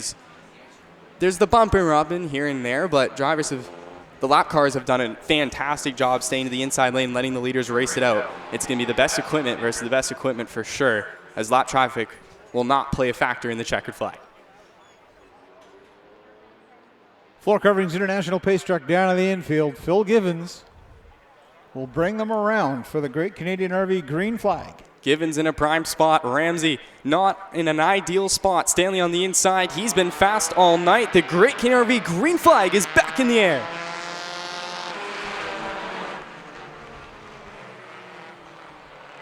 Tegan Stanley gets around Ramsey, pulls up into second on the start.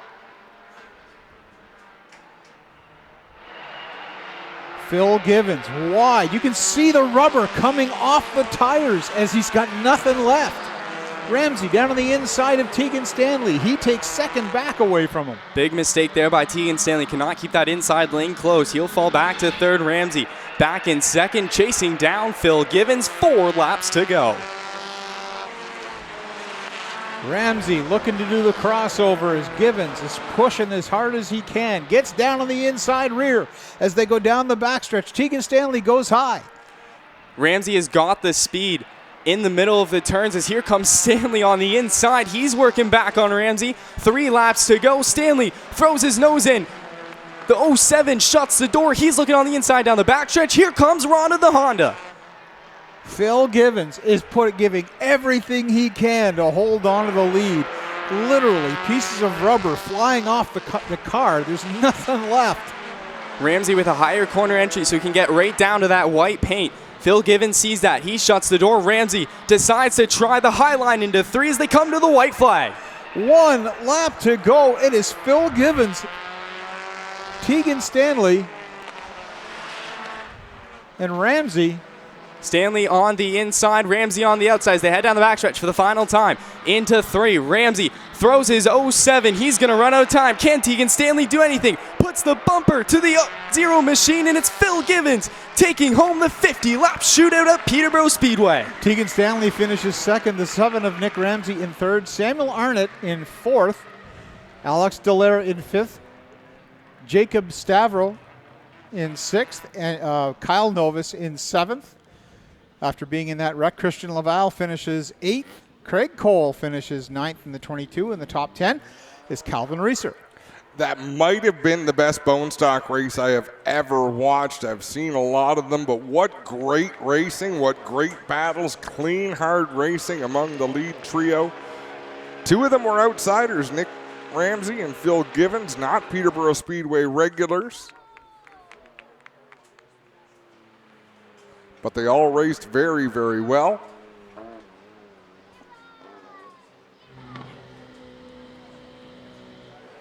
And put on a whale of a show. I believe they sent the second place car to the scales, but the third place car back around to victory lane. Clinton Jeffrey is down on the scene to greet Phil Givens, driver of the London Recreational Racing number 0 after a hard-fought 50-lap victory.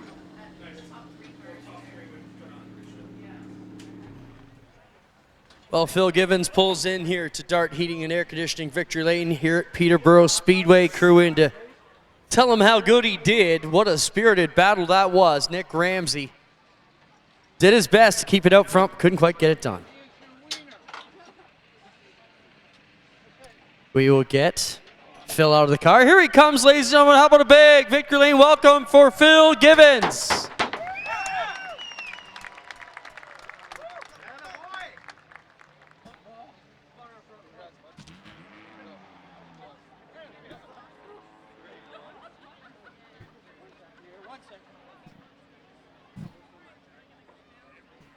So Phil will go over and congratulate his fellow competitor here in the 07 for a great race.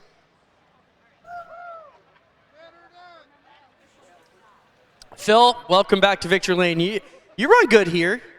Peterborough's got to be a spot you like. You always seem to get it done when it counts, and 50 laps. Talk about what that does to you in the car. I'm exhausted. When I was going sideways down the front stretch there, it got a little bit squirrely, and I know Nick wouldn't do that on purpose, and I was blocking the bottom, and shout out to him for backing out, letting me collect it, but yeah, what a run. Talk about the drive between you and Nick there. It was very spirited at the three-quarter point of the race. He had some troubles at the end and didn't quite finish like you did, but talk about that drive and what it's like threading the needle through traffic with the top 2 like that. Well, it was weird. There's a couple laps where Nick was shutting, something was shutting off in his car, and then I catch him, and he had the car tonight. I got a little bit lucky, I guess, with some of the positions that I made. There was one time we split a couple lappers, and you're racing with Nick Ramsey. You just watched him in the Superstock race, and he can drive. Right on. Congrats, Phil. Yeah, I'd like to thank my sponsors, London Rec, Wellington Perf, Caldecott Millwrights, Jennifer Hatch, PC 275, and, Clark Automotive, my wife, Nicole, Oakland. So, yeah. Bring the baby in here. Can we have the baby? Come on. We need the baby. All right, there you go. Awesome. Congrats, Phil. She's a cutie. We love it. I'm coming back to hold you later, sweetie. All right, we'll be back, guys. Let's go over and talk to Tegan Stanley. What a drive here. You were in this one for a while. Can you be happy with your finish? I can't be prouder of my finish. This was an amazing finish. It's not how I expected it to turn out. I'm very surprised I'm standing here right now. You almost had a shot to win there at the end. Yeah, I was really surprised. I'm not sure kind of what happened, a little kerfuffle, and then I saw an opportunity. I stepped on it a little bit harder, and caution came out, so we didn't get to stick it, but I was really hoping. Not bad, bud. Congrats. Thank you. Tegan Stanley, be second. We'll get over here and talk to Nick Ramsey. Just a great drive by Tegan there in the 23 machine, but what a show by Nick Ramsey. He was tired after the Superstock race, and then 50 laps of what I would think, Clint, is even harder work. I don't think you got a nap. You told us you were exhausted, as Adam just said, and you jumped back in for more, man. What's up? Well, I guess I got a thing for punishment because I'd be willing to run another 100 more. Good job, though. You were in this race for a long time. You had the lead. You looked like the car to beat. What went wrong, Nick? We're having, I don't know, a fueling issue or ignition issue. It kept shutting off on me, so I'd have to shut the key off, fire it back up, and that's what kind of brought the guys up to me. But I really got to thank my whole team, Jack, the whole Branding Point team behind me, APC Auto Parts, Radar Auto Parts, Mitchell Cycle, Auto Guys St. Thomas, Robson Scrap Metal, and Telesign. Wait, are you telling me through traffic you're turning the key off and letting it refire? Yes. That is nuts. How about a hand for your top three? Nick Ramsey, Tegan Stanley, and your winner. Phil Givens here. We'll be right back from Peterborough. We have the Spectra Premium 100 coming up. We're live on Racing America. We'll be right back. Step into the fast lane with the Race of Champions Modified Series, only on RacingAmerica.tv. The best drivers, the wildest races, and non-stop action are here, bringing the heat to short tracks all through New York and the Northeast. From nail-biting finishes to fierce rivalries, this is modified racing at its best. Don't miss a minute of the excitement. Watch the Race of Champions family of series all year long, only on Racing America. Looking for fast-paced action? Get your heart racing at Cordeo Motor Speedway. Catch the best drivers from the Southeast compete on the high-speed 3/8 mile oval right in Cordele, Georgia. Just a half mile from I-75 at exit 104. Join us for a fun, family-friendly atmosphere for fans and drivers alike.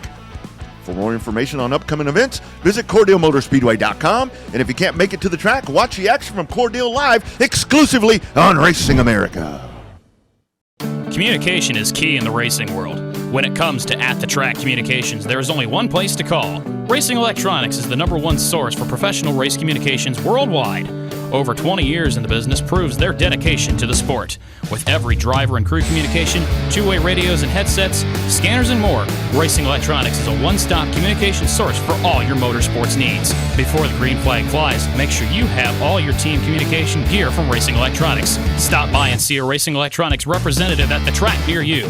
Visit their showroom in Concord, North Carolina, or order online at racingelectronics.com.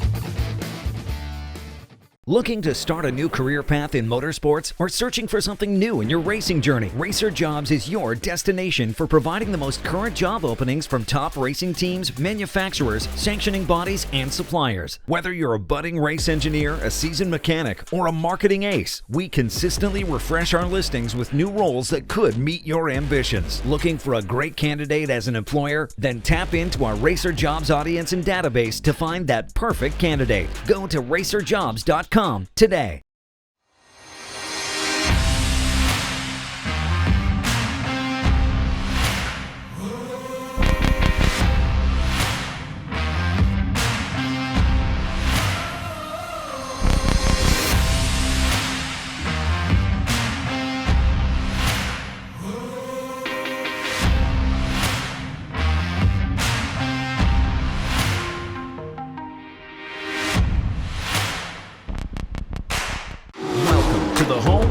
Race fans, Racing America, live short track racing. Looking for the green flag, and the Snowball Derby is underway. Exclusive NASCAR Cup team content. Enjoy competing with your teammates. We already know. Behind the scenes access. Great car, puts on a great show. I'm excited about it. Claim your front row seat to watch the excitement. Mission accomplished. And drama. Car lifts up in the air. From grassroots to NASCAR. Join us at the home for race fans everywhere. You're watching Racing America. Right here on Racing America. Racing America.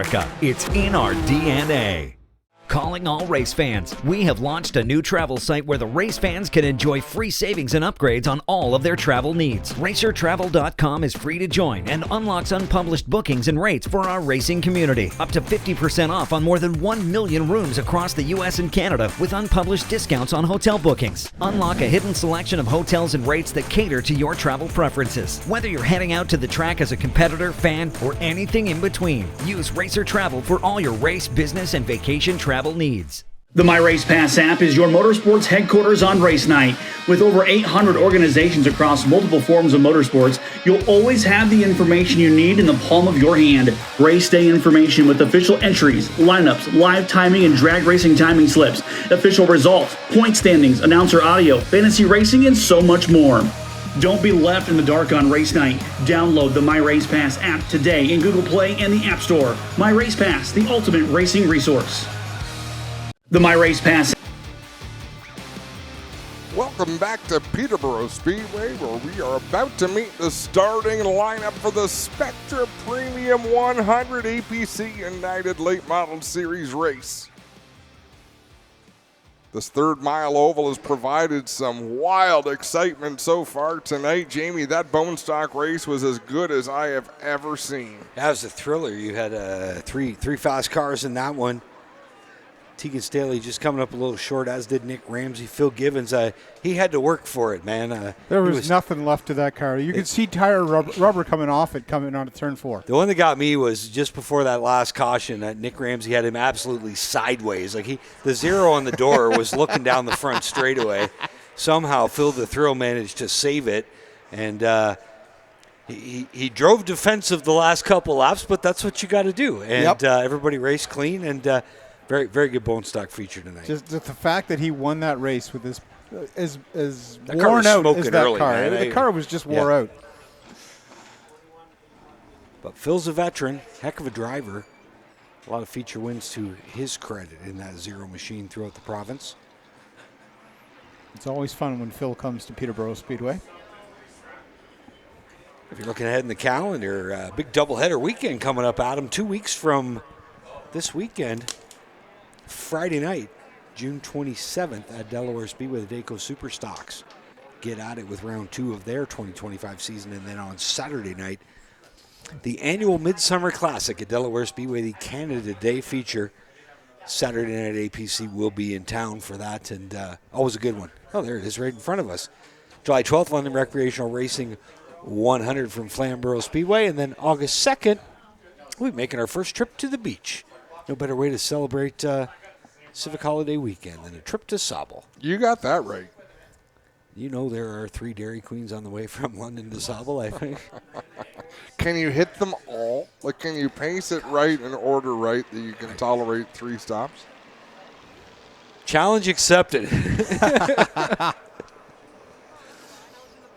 Sounds good, man. Oh, what great fun this is going to be tonight. Spoke about it a little bit earlier, but our rookie battle between Corey McAllister and Kendra Adams, it's just fun. And they're both showing how challenging it is to join this series. They qualify near the back of the field, but the name of the game is to get out there and run the laps. This is a tough field, man. There are no weak cars out here. Like Ray Morneau said earlier when Clinton talked to him, you know, it's so valuable for that team that they built a notebook last year. So they're visiting these places for the second time. They have an idea what the track's going to do, what they want out of their car. So final cars being brought out onto the racetrack, and it'll be soon time to meet the starting lineup of the Spectra Premium 100.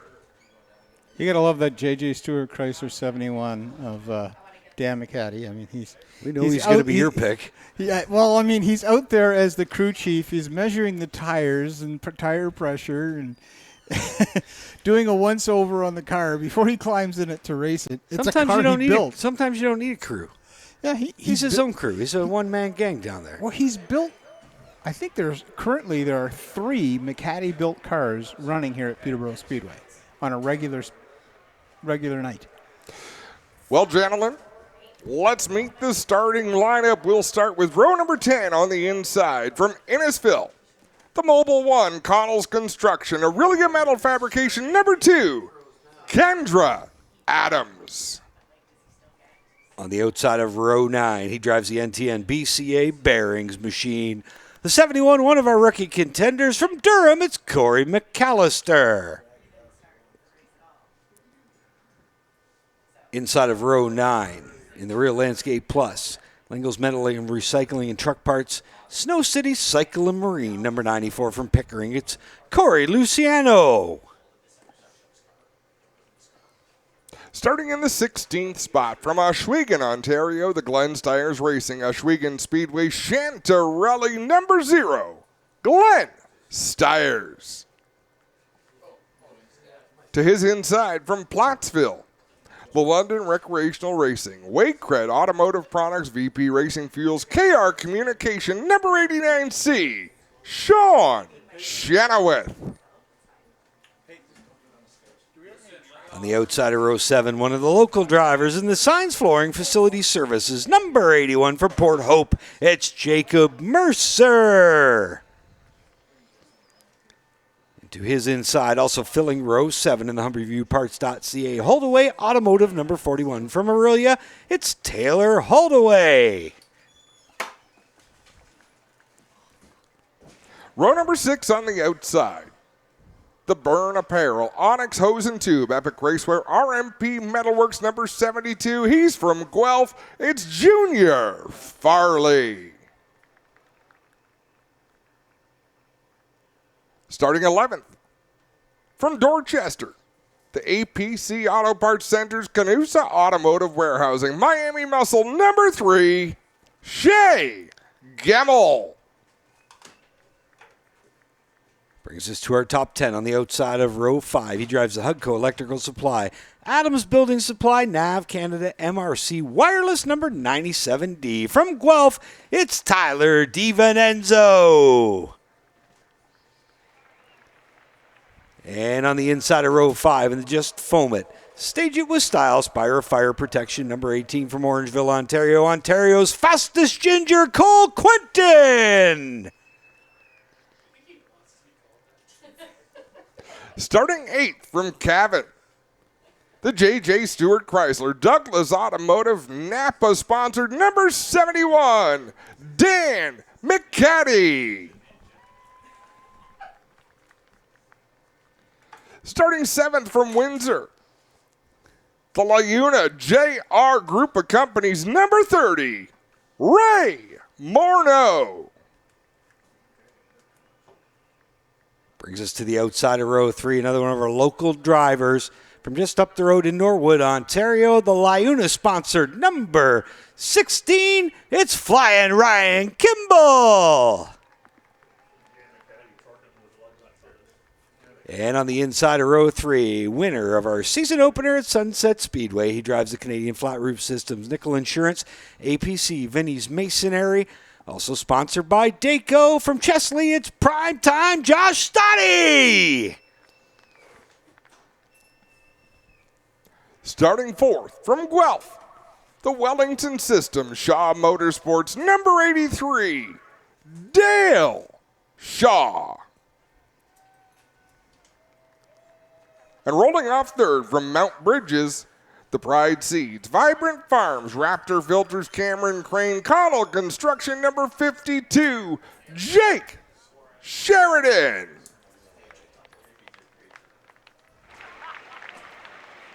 That brings us to our front row. On the outside in the Elite Property Group, number 78 from London, former series champ, it's Joe Lawrence.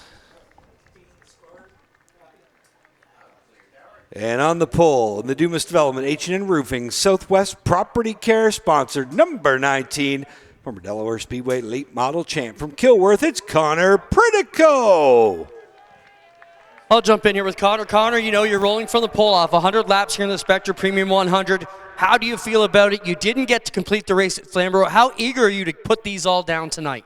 I'm just focused on getting a good finish here for my team. You know, last couple of races have been a real struggle, and you know, I'm glad we got a good starting spot for tonight. You know, starting on the pole here for the Spectrum Premium 100 is really special, and we'll see how we do for 100 laps. All right, there you have it, guys. Connor Pritico, your pole sitter, as we get set to go. Let's take a quick break here from Peterborough, Ontario, as these drivers start to get strapped into their race cars. And when we come back, it'll be time for the most famous words in motorsport.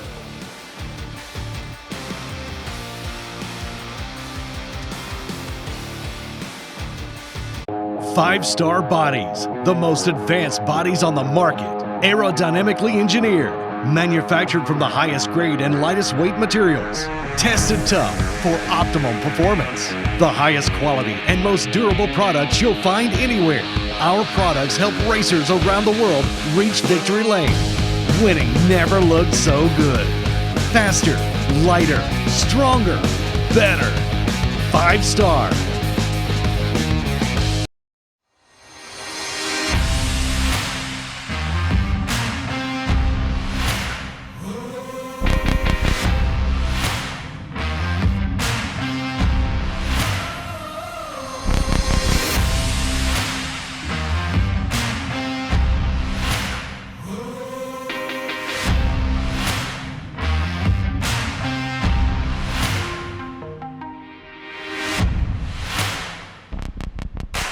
Step into the fast lane with the Race of Champions Modified Series, only on RacingAmerica.tv.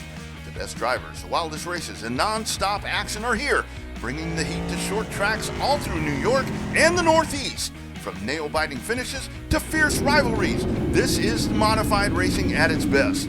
Don't miss a minute of the excitement. Watch the Race of Champions family of series all year long, only on Racing America. Looking for fast-paced action? Get your heart racing at Cordeo Motor Speedway. Catch the best drivers from the Southeast compete on the high-speed 3/8 mile oval right in Cordele, Georgia. Just a half mile from I-75 at exit 104. Join us for a fun, family-friendly atmosphere for fans and drivers alike. For more information on upcoming events, visit CordeoMotorspeedway.com. And if you can't make it to the track, watch the action from Cordele live exclusively on Racing America. Communication is key in the racing world. When it comes to at-the-track communications, there is only one place to call. Racing Electronics is the #1 source for professional race communications worldwide. Over 20 years in the business proves their dedication to the sport. With every driver and crew communication, two-way radios and headsets, scanners and more, Racing Electronics is a one-stop communication source for all your motorsports needs. Before the green flag flies, make sure you have all your team communication gear from Racing Electronics. Stop by and see a Racing Electronics representative at the track near you. Visit their showroom in Concord, North Carolina, or order online at racingelectronics.com. Looking to start a new career path in motorsports or searching for something new in your racing journey? Racer Jobs is your destination for providing the most current job openings from top racing teams, manufacturers, sanctioning bodies, and suppliers. Whether you're a budding race engineer, a seasoned mechanic, or a marketing ace, we consistently refresh our listings with new roles that could meet your ambitions. Looking for a great candidate as an employer? Then tap into our Racer Jobs audience and database to find that perfect candidate. Go to racerjobs.com today. Welcome back to Peterborough Speedway. The cars are lined up on the front straightaway. Some finishing touches being performed on the front stretch. These drivers have to get strapped in, get their creature comfort set up, get their radios set up, get the window nets up. Very, very warm night here tonight. It's a good thing some of those guys got Spectra premium rods in those cars to keep them cool. Oh, nicely done. Well played, Jamie. It is going to be a great race, 100 laps. Last week we were at Flamborough Speedway. It was 150 laps. So drivers really took their time. And everyone we talked to, take your time. We've got to be there for the last 50 laps. That is not the case tonight. You have to go. Yeah. Every race car driver says take your time, be patient, and then they drop the green and you head into turn one, and all that's out the window. It can be, but they actually did it at Flamborough last week. It was impressive. But even opening night, I don't think we damaged any race cars. That's the biggest thing. Get these guys from race to race throughout the year. Okay, we're ready. All right, Clinton Jeffrey, trackside, take it away. Well, thanks, guys. We've got JP here. JP, we all know you from Peterborough, but who are these special guests with you tonight, sir? These are my parents. They do a lot of work behind the scenes and trying to give them some recognition here tonight. And the brownies that everybody loves, they bake every week. The brownies are world famous. You're going to make them work harder tonight, are you? I think so, yeah. This is the most important job, though. Are you guys ready? I'll count it down. 3, 2, 1. Loud and proud. Give it to me. Driver, start your engines! All right, great job. We are ready to go here.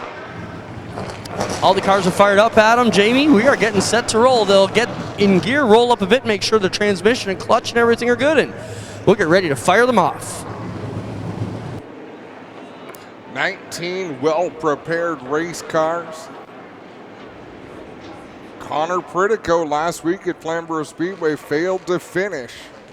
Had a short night. He's hoping that is not the case here tonight.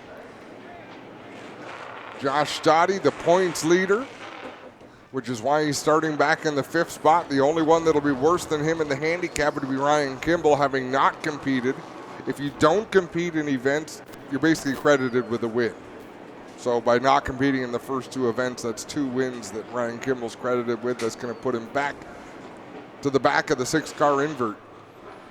Yeah, well, but we've seen him get to the front. We've seen a lot of laps before. A couple years ago, him and J.R. Fitzpatrick, if I'm not mistaken, had quite the duel here at Peterborough Speedway.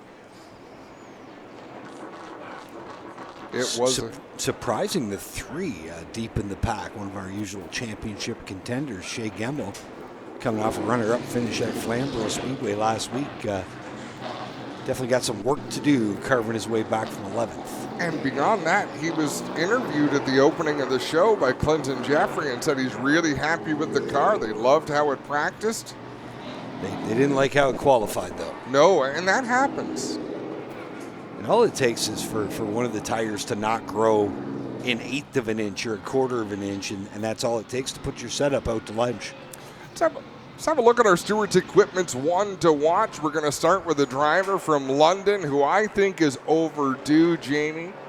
Joe Lawrence, behind the wheel of that 78 machine, is one of our Stewart's Equipment 1s to watch.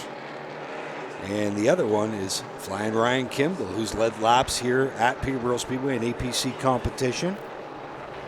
And Jordan Lawrence has been getting busy too, not just driving the late model. He's been competing Friday nights at Delaware in a bone stock. But he gave up his seat last night. He was pretty busy getting the late model together. So brother Chris, the car owner, got to climb behind the wheel last night.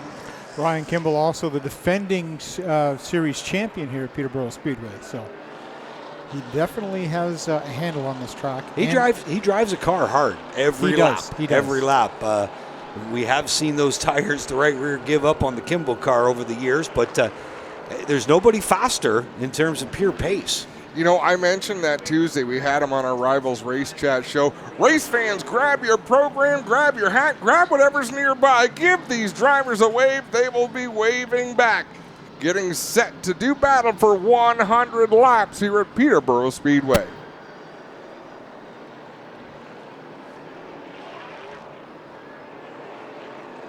But in talking to Ryan Kimball, I thanked him. Look, every lap you run is a hard lap. You race hard all the time.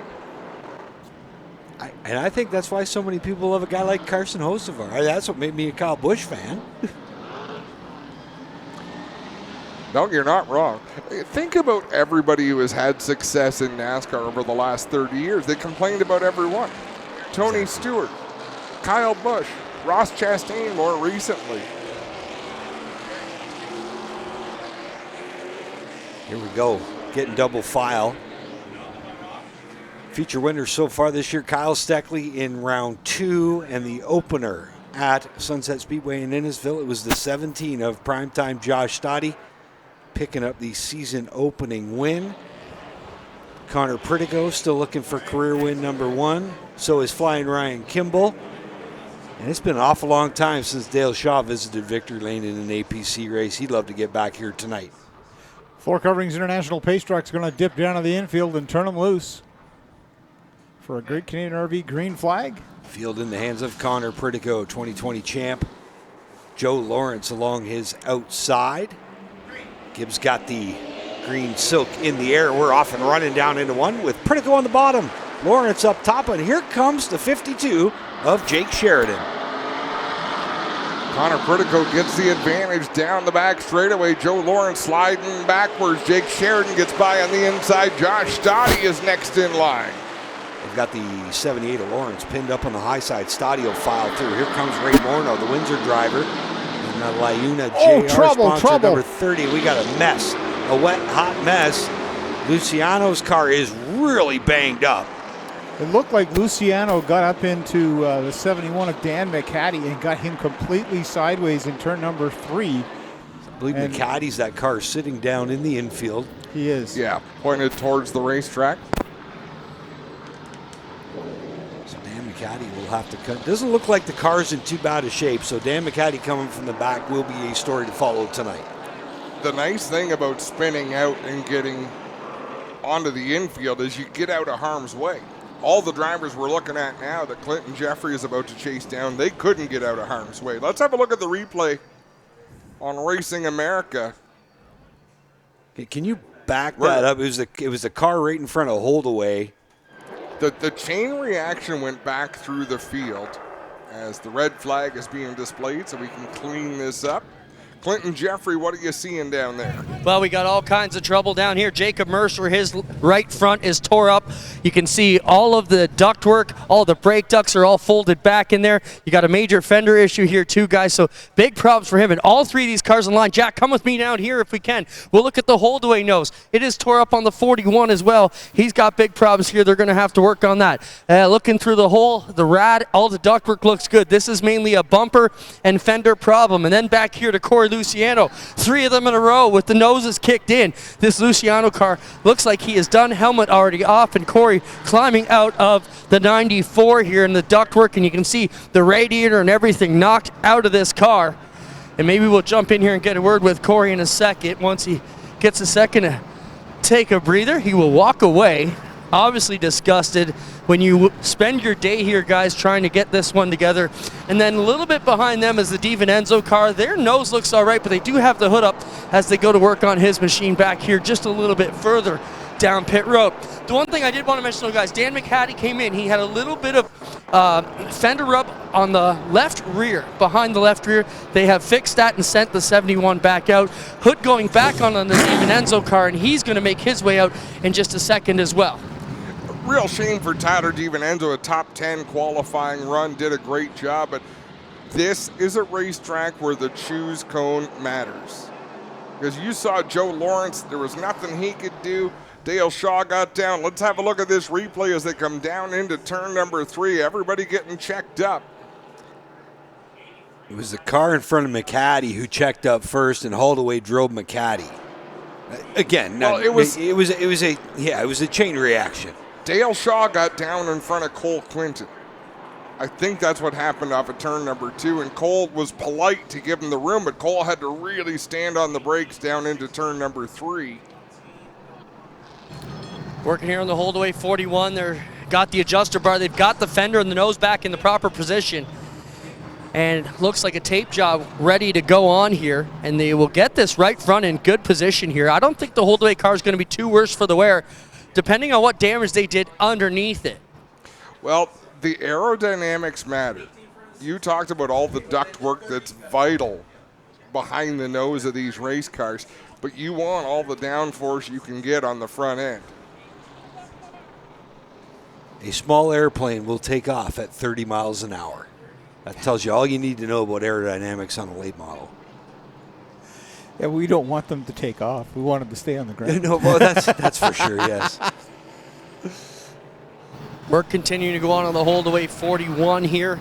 They got the tape out, and it's going to be all right, guys. It's not as pretty, but it's going to work.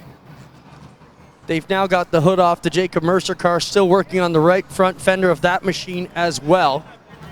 Well, and you know that team wants to compete here at Peterborough Speedway. They're used to racing up here. He knows the racetrack. So if they can get him back on the racetrack, they're going to want to do that, but it is a lot of work. They just put about half a roll of tape on that right front fender. Sponsored by 3M. They got the black stuff that matches the scheme, though. Oh, you got to make sure you got the duct tape that matches the scheme. Guys, I got Corey Luciano here. Corey, not a great start after riding out the heat here. What happened from your perspective? Honestly, not a lot happened from my perspective. It just happened so fast. I guess it was a big check up there in the center of the field, and we just got caught up in it. So that's the end of your day. Obviously, the front end's not in good shape. Yeah, I mean, honestly, the car felt good. We practiced well. We qualified not so great, and I felt like the car was going to be something to work with over the race. And Unfortunately, that's just the way it goes sometimes. Tough break, Corey. Sorry to see you out. Thank you. Corey Luciano, guys in the crew, going to try and put this one back together to put it back in the box. Choose cone came out. Look how many positions Glenn Steyer just picked up. He's used to riding the cushion. He's not scared. That's right. Doesn't bother him. Ryan Kimball taking the outside. Ray Morneau chancing it on the outside. And that was a great interview by Corey Luciano. That's a driver we actually need to talk to a little bit more, because he came into this sport in a way, Jamie, that most drivers don't. He's east of Toronto, and he doesn't seem to fit into any of the cliques that exist in the racing world, but they show up with a lot of speed. Former go-kart driver, so he went from go-karts on road courses, and here's a late model going circles. So definitely a steep learning curve, but you've seen the improvement over the last few years for sure from that Luciano team. The first driver that pops out of my mind, sorry, Clint, go ahead. No, finish this up. Brad Graham, driver that went from road racing go-karts to great success on the ovals. Well, down here, Jacob Mercer, they have gone modified racing. They have tore the nose off this car. The right front is gone. The left front is still there, but it is ugly out the front of that car as we go back to green, guys. Looks like he's going to be able to stay on the lead lap for the time being. Connor Pritigo gets on the loud pedal first. And Glenn Steyers went from somewhere about 14th up to 6th. We'll see what he can do. He's getting freight trained on the high side now, though. No surprise, but there's an opening. He can get to the bottom in front of Sean Chenoweth, so good for Glenn Steyers. Dan McCaddy up on the high side in that 71. He's making hay up there. Yeah, it was still about a 4-position gain for Steyers by the time he got in the line. And McCaddy, he is wheeling it high, wide, and handsome, but he's opened up that bottom groove for Chenoweth. And we see the veteran from Plattsville sneak his nose in there. Everybody single file up front. Connor Pritico leading the way over Jake Sheridan. Dale Shaw settles into third. Ray Morneau fourth. Joe Lawrence, after starting on the front row, he's back to fifth. 6 goes Ryan Kimball. Then it's Stoddy and the 3 of Gemmel battling for 7th. Cole Quinton runs 9th. And rounding out the top 10 is Glenn Steyers in the 0. You see Steyers with Chenoweth tucked in his back pocket. There's the battle up front. And Josh Stoddy, our points leader in the 17, just lost a spot to Cole Quinton. Quinton trying to get to the inside of Joe Lawrence now in that black number 18 at the front. Jake Sheridan is all over the race leader, but that's a great battle going on as Joe Lawrence continues to slide backwards. How about that kid wheeling the 18 machine? Sophomore driver Cole Quinton from Orangeville. Picks up a couple of spots and past some tough customers doing it. And he's got his work cut out for him. He tries to chase down Shea Gemmel. There you see 78 of Lawrence, still bleeding positions right now. Yeah, he certainly is. All the way to the back of the field. Just got overtaken by Tyler DiVincenzo, who was on pit road during that yellow. Looking at Taylor Holdaway's 41, he seems to be keeping pace with the pack out there. Mercer as well seems to be turning decent lap times for the damage on that 81. There's Pritico, your leader. Jake Sheridan is his back pocket. Dale Shaw also in that group. There's Taylor Holdaway in that 41 machine. The HumberViewParts.ca image wrap number 41. And back out front, Connor Pritico leads the way over Jake Sheridan. But Sheridan's not going anywhere. That's a dog with a bone right there. That's one of those guys, Jake Sheridan, who drives that car as hard as he can almost every single lap. Gets a lot out of it too, and look at him charge turn number 3. Picks up more than a car length on race leader Connor Pritico driving down into the turns. Pritico, former Delaware Speedway late model champ, still holding serve up front. And he's got a mirror full of the 52, Jake the Snake Sheridan, who's trying to put the heat on that 19 machine. Taylor Holdaway with problems in the 41, and look at this. Jacob Mercer is closing in on the back of the field. No hood, no right front fender, don't need him. So all that talk I gave about downforce, forget all about that. Well, you know the right front's running cool right now. Well, that's one thing. It means it'll break a lot easier. You just you got to be very careful using the bumper here tonight. What bumper? Because there's not much left. There is not much left. So Joe Lawrence has sorted himself out, but he is still dropping back in that 78 machine. Doesn't have the speed to keep up with the cars around it. Talk about that 81 car, Adam. Guess who's turned the fastest lap in the race so far? The 81, Jacob Mercer. Stop it. Really? Yeah. Now, he should be good here. This is the place that Jacob runs every single Saturday night. Like we had mentioned earlier, his first kind of major soiree. As you were just saying, Jacob Mercer making a pass now on the 71. Yeah, got by Corey McAllister, but making a soiree into the APC series this year. I don't know if they're going to run it all, but they've been in a couple races already. And Flamborough, disappointment, but as much as this race has started not the way he wanted it to, they got a hot car rod there, and he is already picked off McAllister as he tries to make his way out of harm's way. The leaders are coming. Three-way battle for that third spot with the 83 of Dale Shaw, Ray Murno, and flying Ryan Kimball making his charge and biding his time, looking for a way to get by.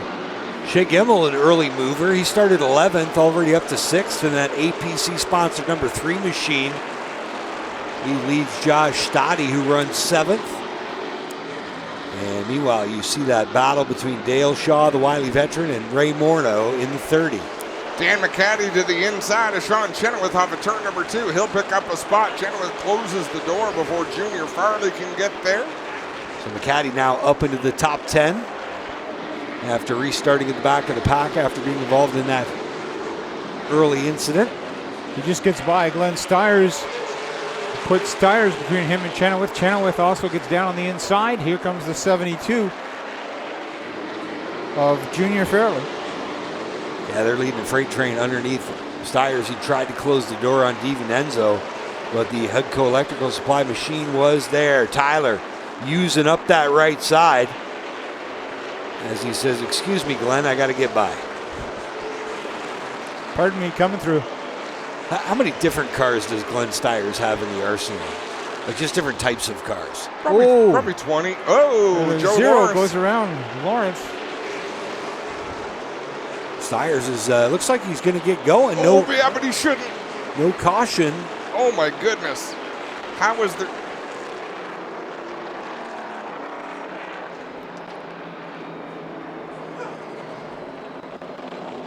Did you see the field take evasive action when it looked like Glenn Stiers was coming back onto the track? There's a bunch of leaders that were eyes wide. Let's have a look at the replay. You see Joe Lawrence. Joe was just showing him where he could get in a little deeper. So Glenn keeps the car rolling. And that's where everybody shot up the racetrack. Spotters all went to work. Glenn's had an eventful evening in the first 26 laps here. You know, but he's doing so much better. His asphalt program the last couple of years, the Lapsovich family has gotten involved. Cole Quinton has gotten involved with him and helped him pick up a lot of speed.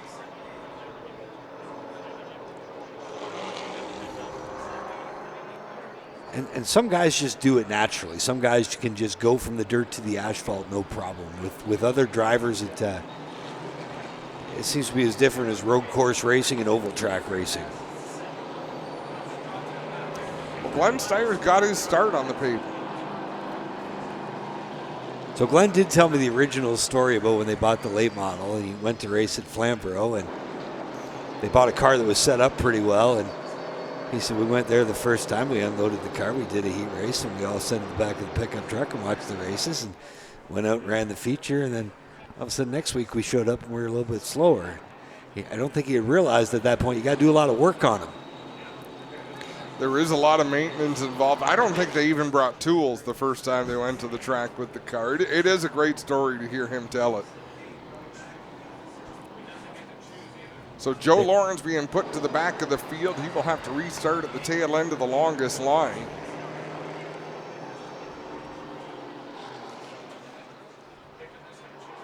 So the rough driving penalty to your 2020 APC champ, Joe Lawrence. The Realty Elite Group Discount Auto Part Depot and Supply. Sponsor number 78. You see that Dad's logo on the back. Getting a little help from one of Jesse Kennedy's businesses. And yeah, there you see Lawrence just giving the Zero the own chrome horn. And I thought perhaps Joe Lawrence, because he was going to be one of the next cars to get put a lap down, maybe he did that to get a yellow to come into the pits to make an adjustment, but they never did come into the pits. Choose Cone is out. Pritico going to the inside. Sheridan to the inside. Shaw to the inside. Ray Morneau going to pick up some spots. Well, this is for Ray Morneau, this is all of visit number 2 to Peterborough. So, I mean, you don't know what you don't know. Go get him. How about Jacob Mercer? He'll take that outside.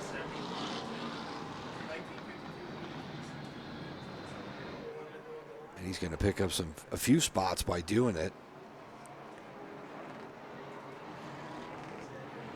Mercer was scored 17th when the yellow came out. He'll start 10th. He would have picked up 2 spots because of the 2 accident cars, but still grabbed himself 5 spots there. We'll see how quick he can get in line, because you just don't want to stay out there. No, this is a short-term solution. Connor Pritico, your control car. He'll get on the loud pedal first. He'll lead him down into 1. Ray Morneau on the outside, trying to hold off Jake Sheridan. We'll see if Morneau can rally that 30 machine on the high side. Connor Pritico using all the racetrack. He's all by his lonesome out in front. Ray Morneau side by side with Jake Sheridan for that second spot. There's a bit of an enticing gap ahead of Shea Gemmel, and I think he's going to get there. Morneau files into line in 3rd spot, so he picked up a spot in the exchange. At least one anyways. As he looks at the rear bumper of that Jake Sheridan, number 52. And everybody's looking at the rear bumper of that 19, Connor Pritico. Of course, Connor's cousin Matt, multi-time winner. He pretty much owns Sauble Beach. That was Matt's best track. He's a series champ as well. And cousin Connor Pritico leading the way here. He's still looking for feature win number 1 on the APC Tour. Pritico leads down into turn number 3. Jake Sheridan all over the back bumper. Haven't seen any contact yet between the top 2 drivers. Just 2 drivers shadowing each other's moves all the way around the racetrack. Ray Morneau keeping pace in that 3rd spot. Little bit of a gap back to Shea Gemmel, running in the 4th position in car number 3. And all those leaders all strung out. Nobody stepping out of line right now. They're just trying to pressure the guy or girl in front of them. Jake Sheridan, 2 career wins on tour. I remember the first one came at Sauble. I believe the second one might have been Delaware. I could be incorrect, but I know we got that first one up at Sauble back in 2019. And he wants another one here tonight. Connor Pritico, who has won on tour. So Connor Pritico did win the Great Canadian a couple years ago. Ryan Kimball getting by Josh Staddy. Yeah, that puts him up into 6th spot, just knocking on the back door of the top 5. How about the 3, Shea Gemmel, 11th starting spot tonight, up into 4th. So he said the car practiced well. It didn't qualify well, but I'd rather have it race well than anything else. No, that's what matters for sure. The other driver I'm keeping an eye on, the 71 of Dan McCaddy, after being involved in an early caution, right now runs just behind Cole Quinton in that 10th spot. Here goes a battle for the lead. Jake Sheridan to the inside. Sheridan on the bottom. Pritico up top, their door handle. A door handle through the apex now. Sheridan squirts out front. We've got a new leader. It's the 52 of Jake Sheridan. Here comes Morneau as well. He's going to take advantage of it. Bounces off of Pritico off turn 2. P2 for Ray Morneau. Morneau got down on the rumble strips on the inside. That sort of bounced him up into the Connor Pritico number 19. Now Jake Sheridan out in front. About 3-4 car lengths between himself and Morneau. Let's see with open racetrack who can turn the faster laps. Jacob Mercer, who's chatting about, picked up a few spots on that exchange by taking the outside. He's up in 12th. And on the charge, McCaddy, defending winner of the race. He's sitting 10th and still giving Cole Quinton fits. As there's Connor Pritico racing down that lead duo. Ray Morneau a little bit quicker that lap. He's down into the 13 seconds. The only driver in the field down in the 13 seconds. And that time, Jake Sheridan was a little bit quicker. A lot of fast cars out there on the racetrack. I mean, all the way back to Sean Chenoweth, all those drivers are on the same straightaway, so that's first back through 11th. There's Shea Gemmel rooted up off the bottom by Dale Shaw. Shaw's going to try to make the move down in 3 and 4. Got Ryan Kimball right there as well, trying to hang Gemmel out to dry, and Kimball will fire off into the inside into turn 1 and 2 and makes the pass off turn 2. Josh Stoddy going backwards once again. Junior Farley gets around him. Josh Stoddy came into the night leading the points by 14 over Shea Gemmel. So he's 2 spots behind Gemmel at the moment. So if it were to end now, there's your point leader. He would hold the point lead heading to event number 4, but of course still half a race left to go here tonight. Man, what a great job Ray Morneau is doing. Remember his first visit to all of these racetracks? It was a challenge for him. It was a battle every time. He just looks that much more comfortable out on the racetrack. Well, he says he's got the notebook, and let me tell you, he was taking good notes, Adam. Sitting runner-up right now.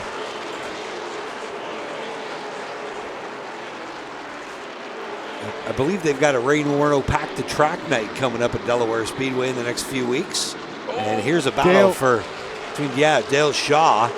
Yep. Poking to the inside of Connor Pritico. Now he's got Pritico rooted up off the bottom. This is going on just behind your leaders.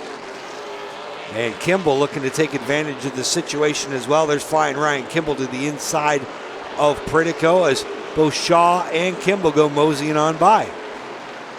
50 laps in, 50 laps to go at the McCall Racing Enterprises.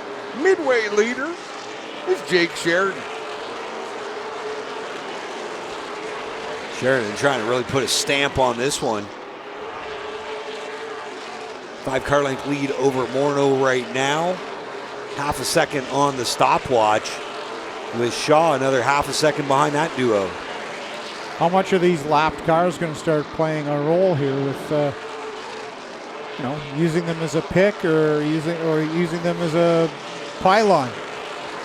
It's early in the race to use a lap car as a pick, but as the race goes on and we get closer to the end, now the laps are counting down instead of up. If they were paying attention to the last bone stock race, they'd have a pretty good idea. Right? There was more picks in a basketball game in that one. Wow, Sheridan closes right in on Corey McAllister down into turn number 3. Has to stand on the brakes to avoid him. Now he'll head to the outside. Here comes Ray Morneau in the 30. Tough to make the pass on the lap car on the high side, but he's going to give it a whirl. Sheridan squeezes McAllister. Gets one car between him and Morneau. Now he's going to work to the outside of Kendra Adams in 1 and 2. And all of this has allowed Dale Shaw to close right in on Ray Morneau in that 30 machine. Dale Shaw, the Wiley veteran, our first ever APC late model champ back in 2015. 2 career wins to his credit. Is that all? Surprising, eh? It is. Sheridan goes to the inside of Jacob Mercer to put Mercer a lap down. Enjoys about an 8-car length advantage over Ray Morneau. Morneau's got Dale Shaw all up in his rear view mirror as they battle down through turns 1 and 2. Now you see flying Ryan Kimball. He was sticking a hand out the window at the 71 of McAllister. I don't know if it was a wave for cutting him a break or how many fingers? Showing he was number 1 5 times over. How many fingers was he waving?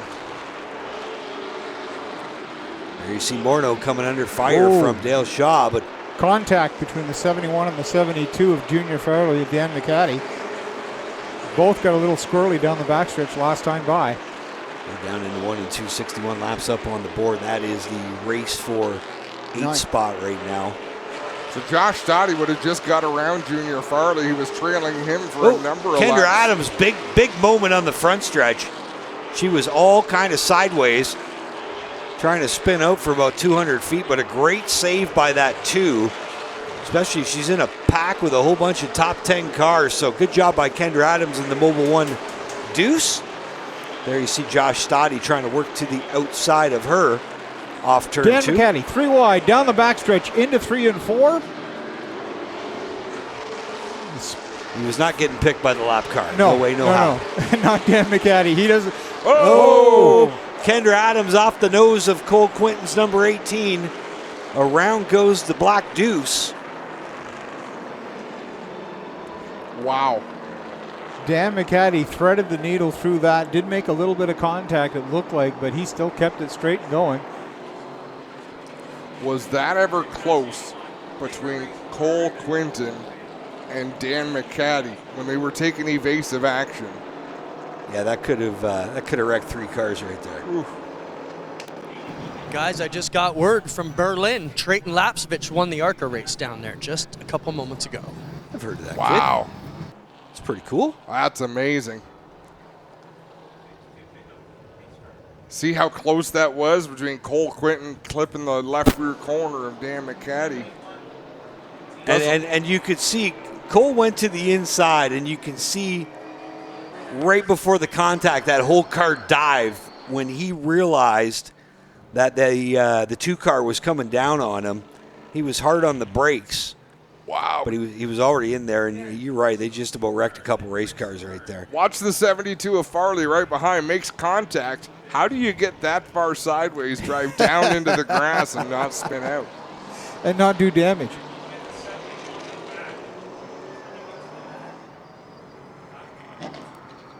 Joe Lawrence in here, guys. They're going to jack up the right side. They've got the jack stands in hand, so not sure what they're going for. All I see is an air pressure gauge in hand. No major tools. They are going to put a spring rubber in the 78 here of Joe Lawrence. A spring rubber going into the right rear, guys. If you want the real scoop, you got to find Lucas, the young lad. He's the real crew chief on that car, Clint. I don't know if he's old enough to get in the pits here, though. He might be crew chiefing from the grandstand with Mum. It's like 6-pack. Corey McAllister's crew having a look along the right side of that NTN BCA bearings. Number 71. Joe Lawrence comes back onto the racetrack. Cole Quinton heading down into the pits. Clint. Every one of the team here has a roll of tape in their hand. Going to go to work on this right front fender here for the 18. The hood is punched down a little bit, but that shouldn't be too much of a problem. The thing is, can they keep the nose on this car? And lots of tape going on, guys. McAllister will pull away. They made an air pressure adjustment on the right side of the 71 by the looks of it. And work will continue here on the 18 of Cole Quinton. Paul Genioli there in the black T-shirt, the person we're looking at holding the nose in, is one of the massive brain trusts of McCall Racing. He makes a lot of these cars go fast. Helps a lot of these teams out of here, right? He's probably just as busy as Jack and I are up running up and down pit road to help these teams. Now they got the bungee cords out and going to do their best to keep this one together for Cole Quinton. Jeff Lapsevich in. We just talked about his son winning the ARCA race. He jumps down off the Steyer's box. You've got all of them here trying to get this one back together, guys. I only got the chance to watch Paul race a few times, but he's a pretty good shoe. I remember him racing with the NASCAR Canada Series one time at Kawartha. I think it was just the one time. We did a couple OSS races back in the years. Boy, they've got a commercial going on for bungee cords here today, guys. They have built a spider web across the right side, trying to keep the nose on this. The fender will flap, but the nose piece looks fairly solid. So choose cone time is over. Gemmel jumping to the outside, picking up some spots, and Kimball's going to try to make a run at the lead.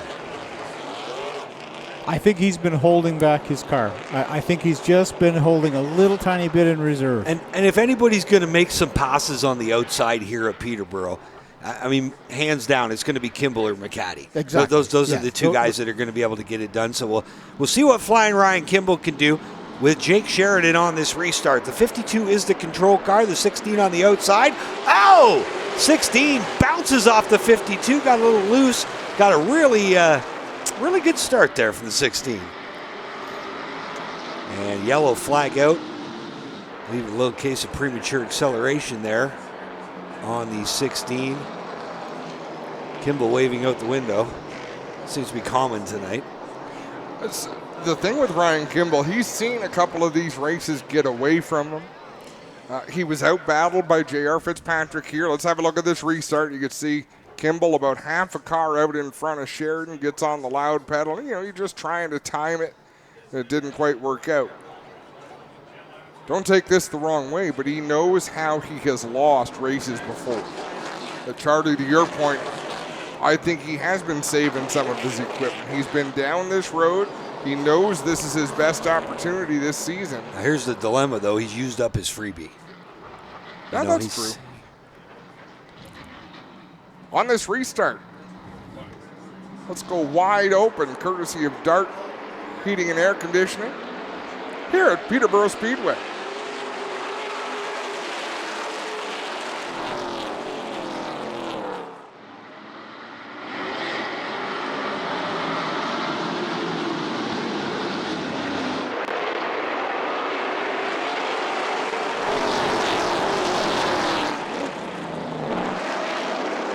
Trouble down in turn number 1.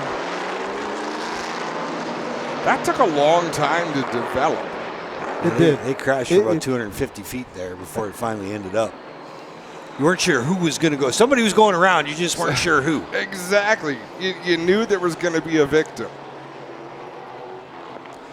So what a great break for Ryan Kimball. Fought it out, settled into the second spot.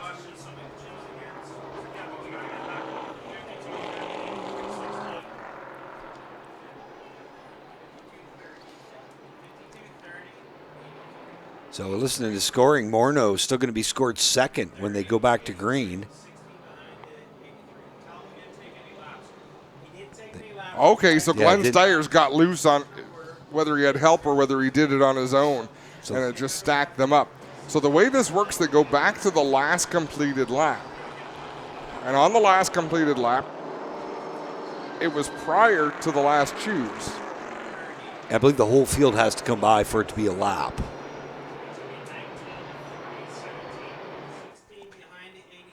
We have a look at the replay of Steyer's there going down the front straightaway, kind of snaking his way down the front stretch. That could have been a whole lot worse. And I'll tell you what, Junior Farley has been a lucky guy tonight.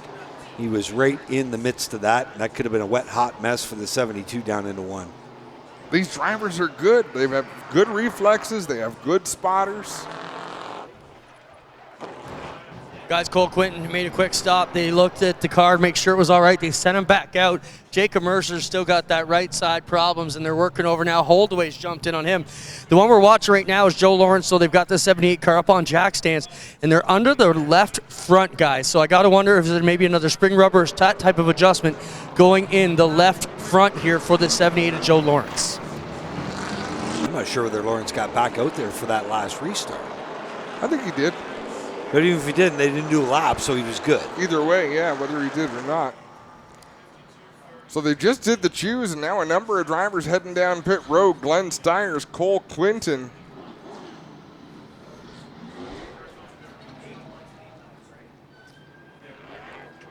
I got to put a big shout out to my cousin Dan, watching on Racing America TV tonight. Hope you're enjoying the evening. My guess is a bottle of scotch in his, or a glass of scotch in his hand, watching some stock car racing. Steyer's here on pit road. Jeff Lapsich got a big service light here, looking in under the car to see if they can see what might ail the zero here of Steyer's. It was beautiful when he started. It is a donut factory right now down that left side of the zero machine. He's also got the back bumper kicked in a little bit, and now they're going to go under the hood here again. Paul Ginioli back here with the crew as they work on it. Trying to figure out what ails the zero here for Glenn Steyer. Something in the left front, guys. It's going to be Sheridan, Shaw, row 2, Morneau, and the 3 of Gemmel. Look at row 3. Yeah, row 3, the Peterborough Express, Ryan Kimmel, and the 71 of Dan McCaddy. Guys, look at all the fluid there on that left front for Steyers. I got to feel there's some sort of leak going under the hood here. And that tire is all shiny and wet. We're going back green. Here we go. Good start by Dale Shaw on the outside, trying to hang tough to the right elbow of the 52 of Jake Sheridan. They're working at 3 and 4. This is the battle for the lead. 36 left to go at the stripe here in the Spectra Premium 100 at Peterborough. Jake Sheridan getting the better of that battle with Dale Shaw. Shaw going to slide in behind the 52 machine. The top 3 have pulled away. Ryan Kimball runs in the 4th spot. And Connor Pritico, early race leader, rounding out the top 5. Couple championship contenders battling for 6th spot. Josh Stoddy in the 3 of Gemmel. Gemmel will get shuffled off the bottom by Chenoweth. And yeah, McCaddy's trying to figure out a way to get to the bottom. But unfortunately, the 72 was there. That didn't stop him. Junior Farley will not be happy right now, I don't think. And Farley's got his hands full with Tyler DiNenzo in his back pocket. There's the 30 of Ray Morneau, sitting in the bronze medal spot right now, trying to run down those leaders. Josh Dottie to the inside of Connor Pritico down the back straightaway as they battle for that 5th spot. How about Sean Chenoweth? You got to feel good about the speed in the 89C. Pretty good night, 4th in the Dayco Superstock race earlier and running inside the top 10 in 7th right now. I think that's 6th as he took that spot away from Connor Pritico. Shea Gemmel getting passed on the outside by the 71 of Dan McCaddy. Well, it was Gemmel that got rooted up off the bottom by McCaddy in that 3 wide just a couple laps ago. Yep. Race car drivers have long memories. They do so as Jake Sheridan continues to lead the way out in front. Dale Shaw right on his rear bumper, keeping the pressure applied as we were into the final 30 laps of the Spectra Premium 100. It's been entertaining so far, and I think things are fixing to get even better here in the late goings. Sheridan leads the way. Shaw 2nd. There you see Morneau 3 car lengths behind that battle. It's about 10 car lengths back to Ryan Kimball, who runs 4th. Josh Stoddy in 5th. You got Chenoweth 6th. And the 19th of Pritico 7th. But this battle up front, they are going at it.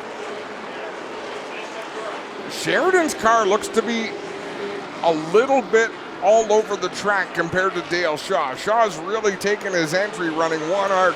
Sheridan struggling to keep that car down, and something just went wrong with Cole Quinton's 18. I saw a big puff of smoke out of that car. Oh, he's running over his own bodywork. Nothing to see here. Jacob Mercer calls it a night. That 81 machine pulls that car back behind pit wall. Something tells me the bungee cord idea didn't work. Well, he made some contact when things got a little hairy after that restart. I think Shaw is better than the 52 right now, but so far Jake Sheridan has not made a mistake. Just making sure he feeds that thing on the bottom and not giving Shaw an opening. So the reason I was saying about Sheridan's car being all over the track, he goes down into turn 1 and 2. 3 and 4, he's good. He goes down into 1 and 2 on the bottom, but watch the car go about a full lane right there. Every lap, a full lane up the racetrack. That could pose a problem if Dale Shaw gets close enough. He's glued to the bottom in 3 and 4 the way he wants to be. But turn 1 and 2 is completely different than 3 and 4. He's set up for 3 and 4. He's going to climb that turn 2 coming out of 1. He's really doing a good job of keeping it on the bottom during the apex, so the 83 of Shaw can't get a run on him. But Dale Shaw, I'm sure he's got some tricks up the sleeve of his fire suit. Well, Shaw's really trying to roll the bottom of 1 and 2. If he gets a nose to the inside, that's it. It'll be tough for Jake Sheridan to be able to close the door on him. Ray Morneau, class is in session as he makes his 2nd appearance ever here at Peterborough, and he's got a couple of shoes up front showing him the way around. They work underneath the lap car of Cole Quinton. Your leaders down into 1 and 2. Going to be 17 laps to go here at the stripe. We are running out of real estate at Peterborough. Kendra Adams next in front of the race leader. She'll keep that 2 machine down to the bottom. Her Mobil 1 sponsored number 2.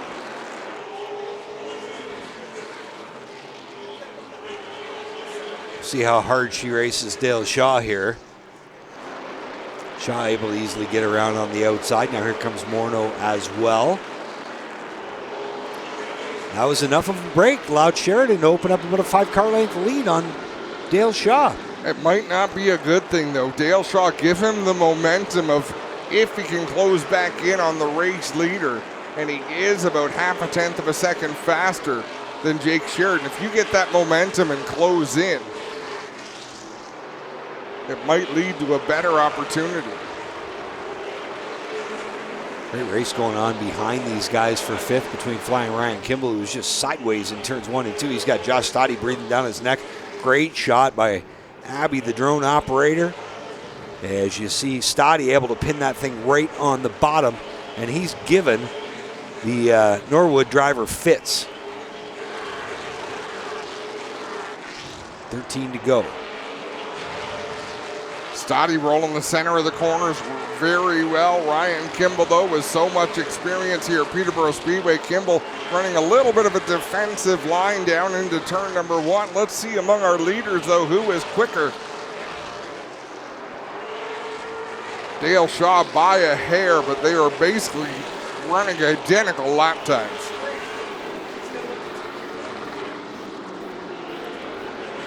Connor Pritico to the inside of Sean Chenoweth down into turn number 3. Chenoweth tried to close the door. Pritico wouldn't have it.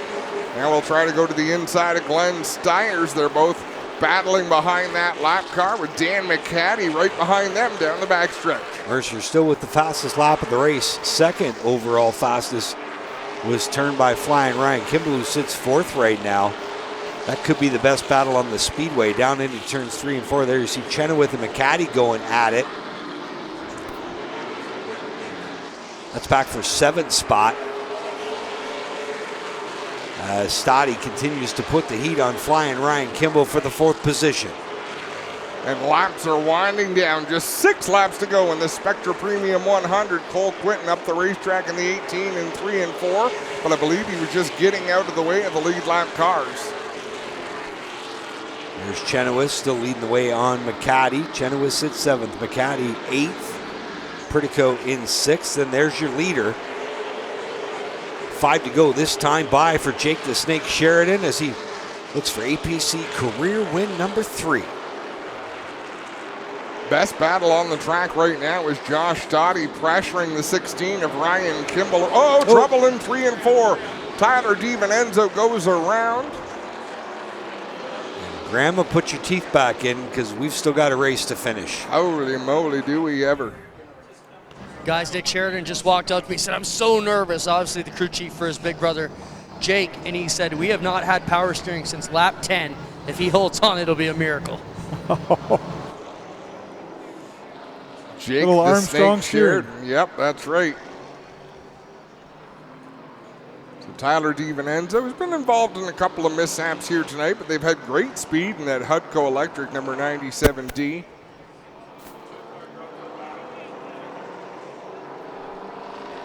Pulled down into his pit stall. Not sure what the crew's looking at down there.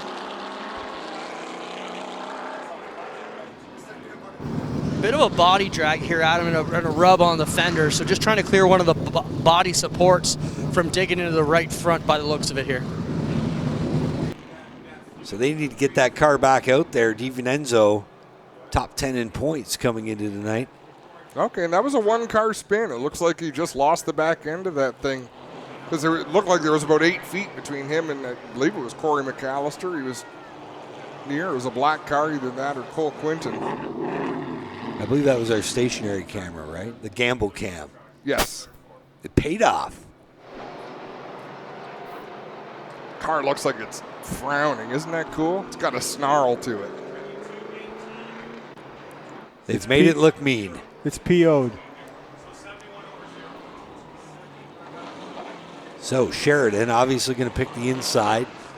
What does Dale Shaw do here?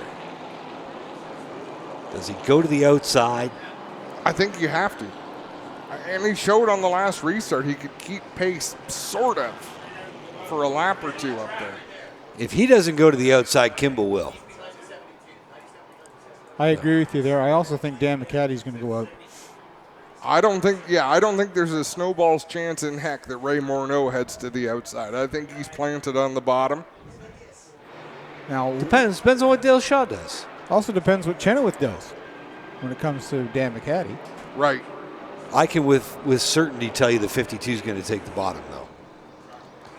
That's it's an astute observation. I'd put a lot of money down on that one. Cole Quinton has parked 18 guys. He's out of the car. They'll be done for the night, and this one has got all kinds of trouble here on the right front, as we know. Walking away with a great deal of frustration. Cole puts a world of pressure on himself to perform. So Cole just finished up, I believe, was it number 1 or number 2? God, when did That's a good question. He's taken the Cole Perrin Development School, taking engineering at the University of Waterloo. And he's got an internship set up with Joe Gibbs Racing in the fall. Well, that's a tough gig. So it's a pretty good place to get an internship. Exactly. I would think. A very intelligent young man.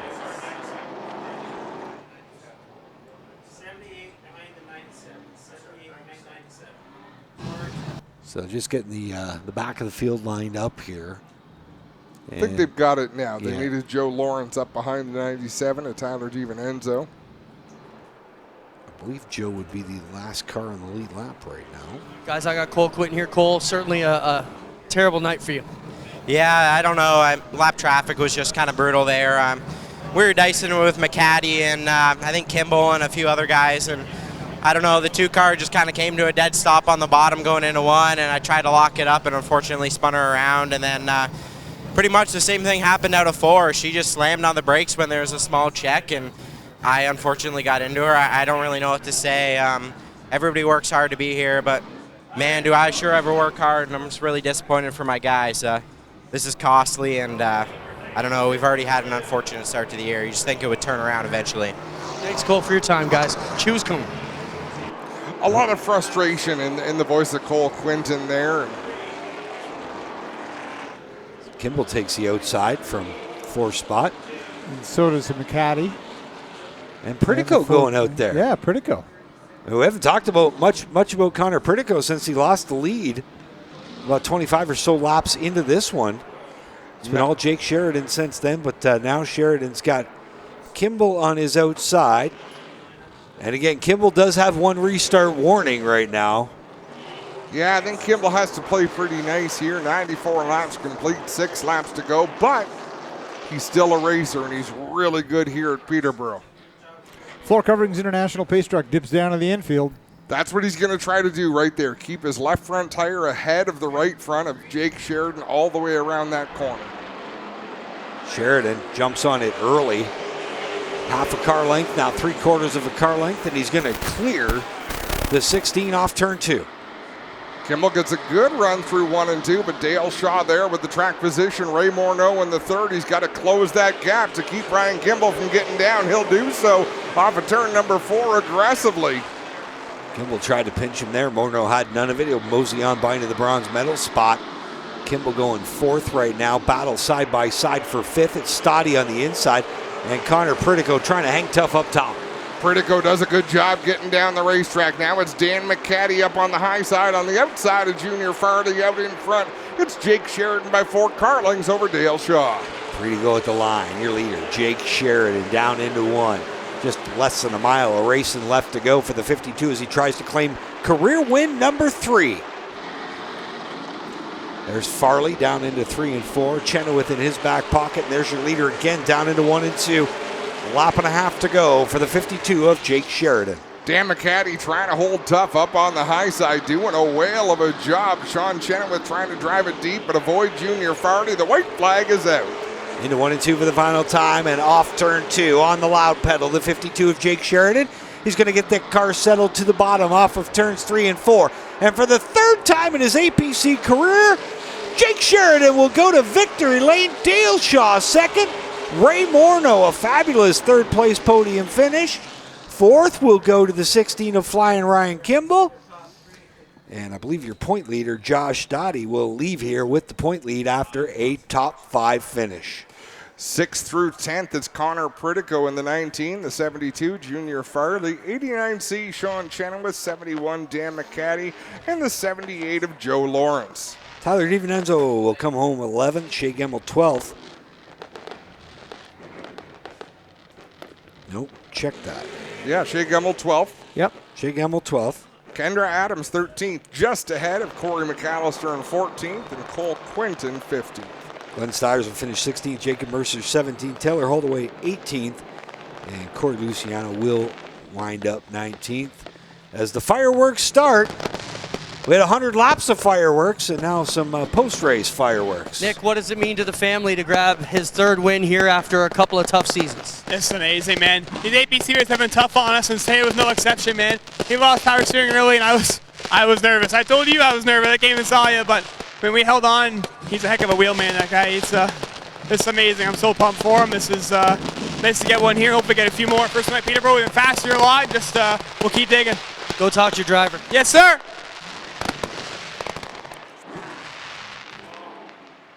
In case you haven't noticed, the only thing the Sheridan brothers do faster than talk is drive. They can fit a lot of words into a short amount of time, but Nick Sheridan, a phenomenal dirt sprint car racer. Jake Sheridan, a phenomenal asphalt late model racer, getting congratulations in victory lane. Fuel Factory victory lane, in fact.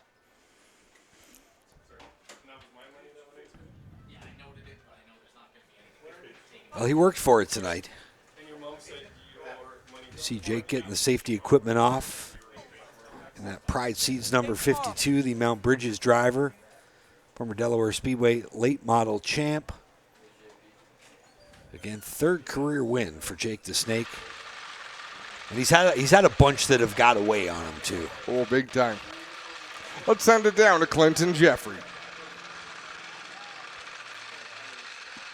Thanks a lot, guys. Jake will get a nice cold drink of water. He's already got the Fuel Factory victory lane hat on. How about it for Jake the Snake Sheridan? He picks up the big win here tonight.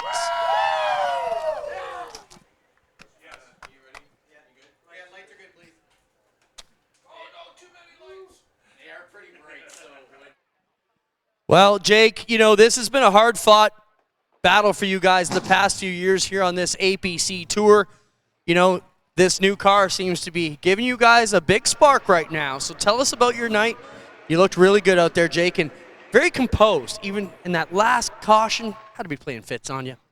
Thanks, man. We just had a really good car. You know, we struggled a little bit on the fire off there, but you know, I've had those games played on me on restarts before, and we just got to do what you got to do there on that kind of situation. So, yeah, this APC deal has not been very nice to me as far as the races goes. Not none of the guys, but just, man, we've been so close so many races and had just terrible luck. I mean, I can't believe the things that happen to me that don't usually happen. So the McCall Racing boys have done an unbelievable job with this piece this year. This is win 4 in 7 races. It's been really good. So I really can't thank Paul, Ginoli, Mike McCall, Joe, Jeremy, everyone that works in there, Jimmy, everyone that, you know, does their part in there, does their job. It makes life easy here. We started to lose power steering there about lap 20, and my God, I tell you, this is the worst place to do that. I've never lost power steering before, and it's a tough battle. So can't thank Raptor Filters enough for coming on board this year. They've done a phenomenal job. Vibrant Farms, Pride Seeds, Reynolds Trucking, and Collins Construction. These guys have been with me for a long time, and you know, it takes a lot to make this deal go around. It's tough sledding, and I'm just the lucky one that gets to come out here and play.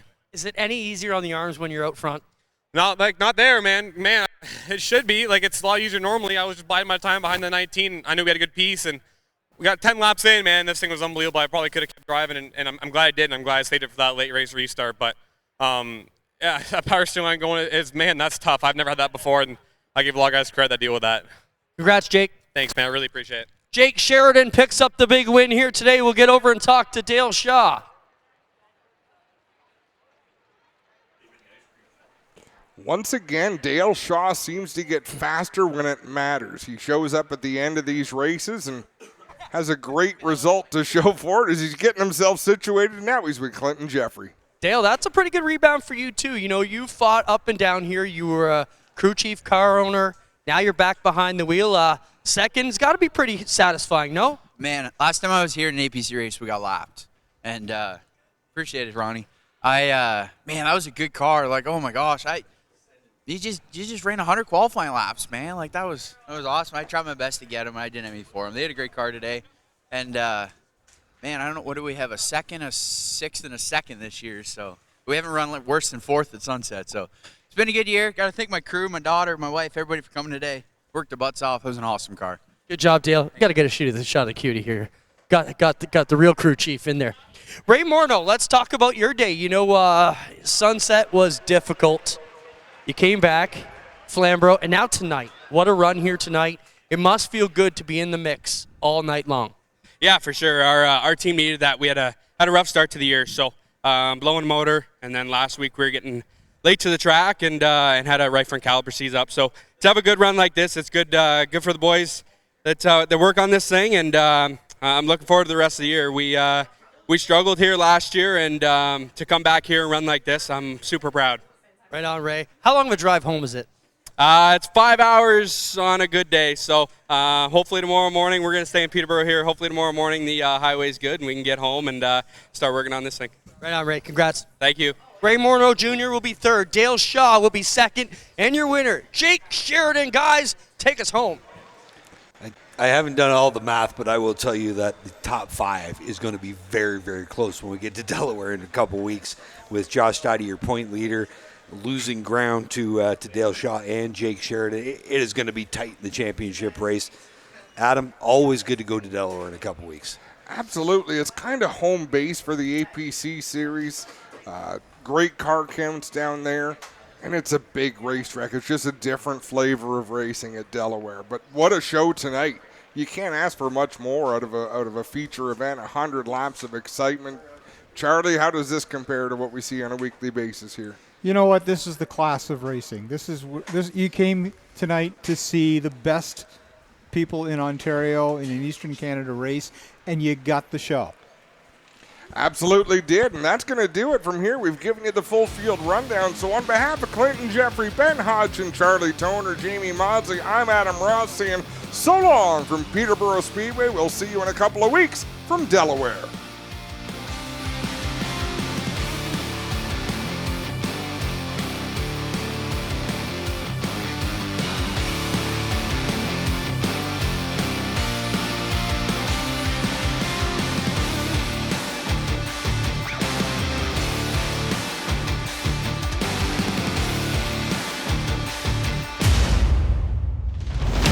Copyrighted broadcast may not be reproduced, retransmitted, or used in any form without the authorized written consent of GeForce TV.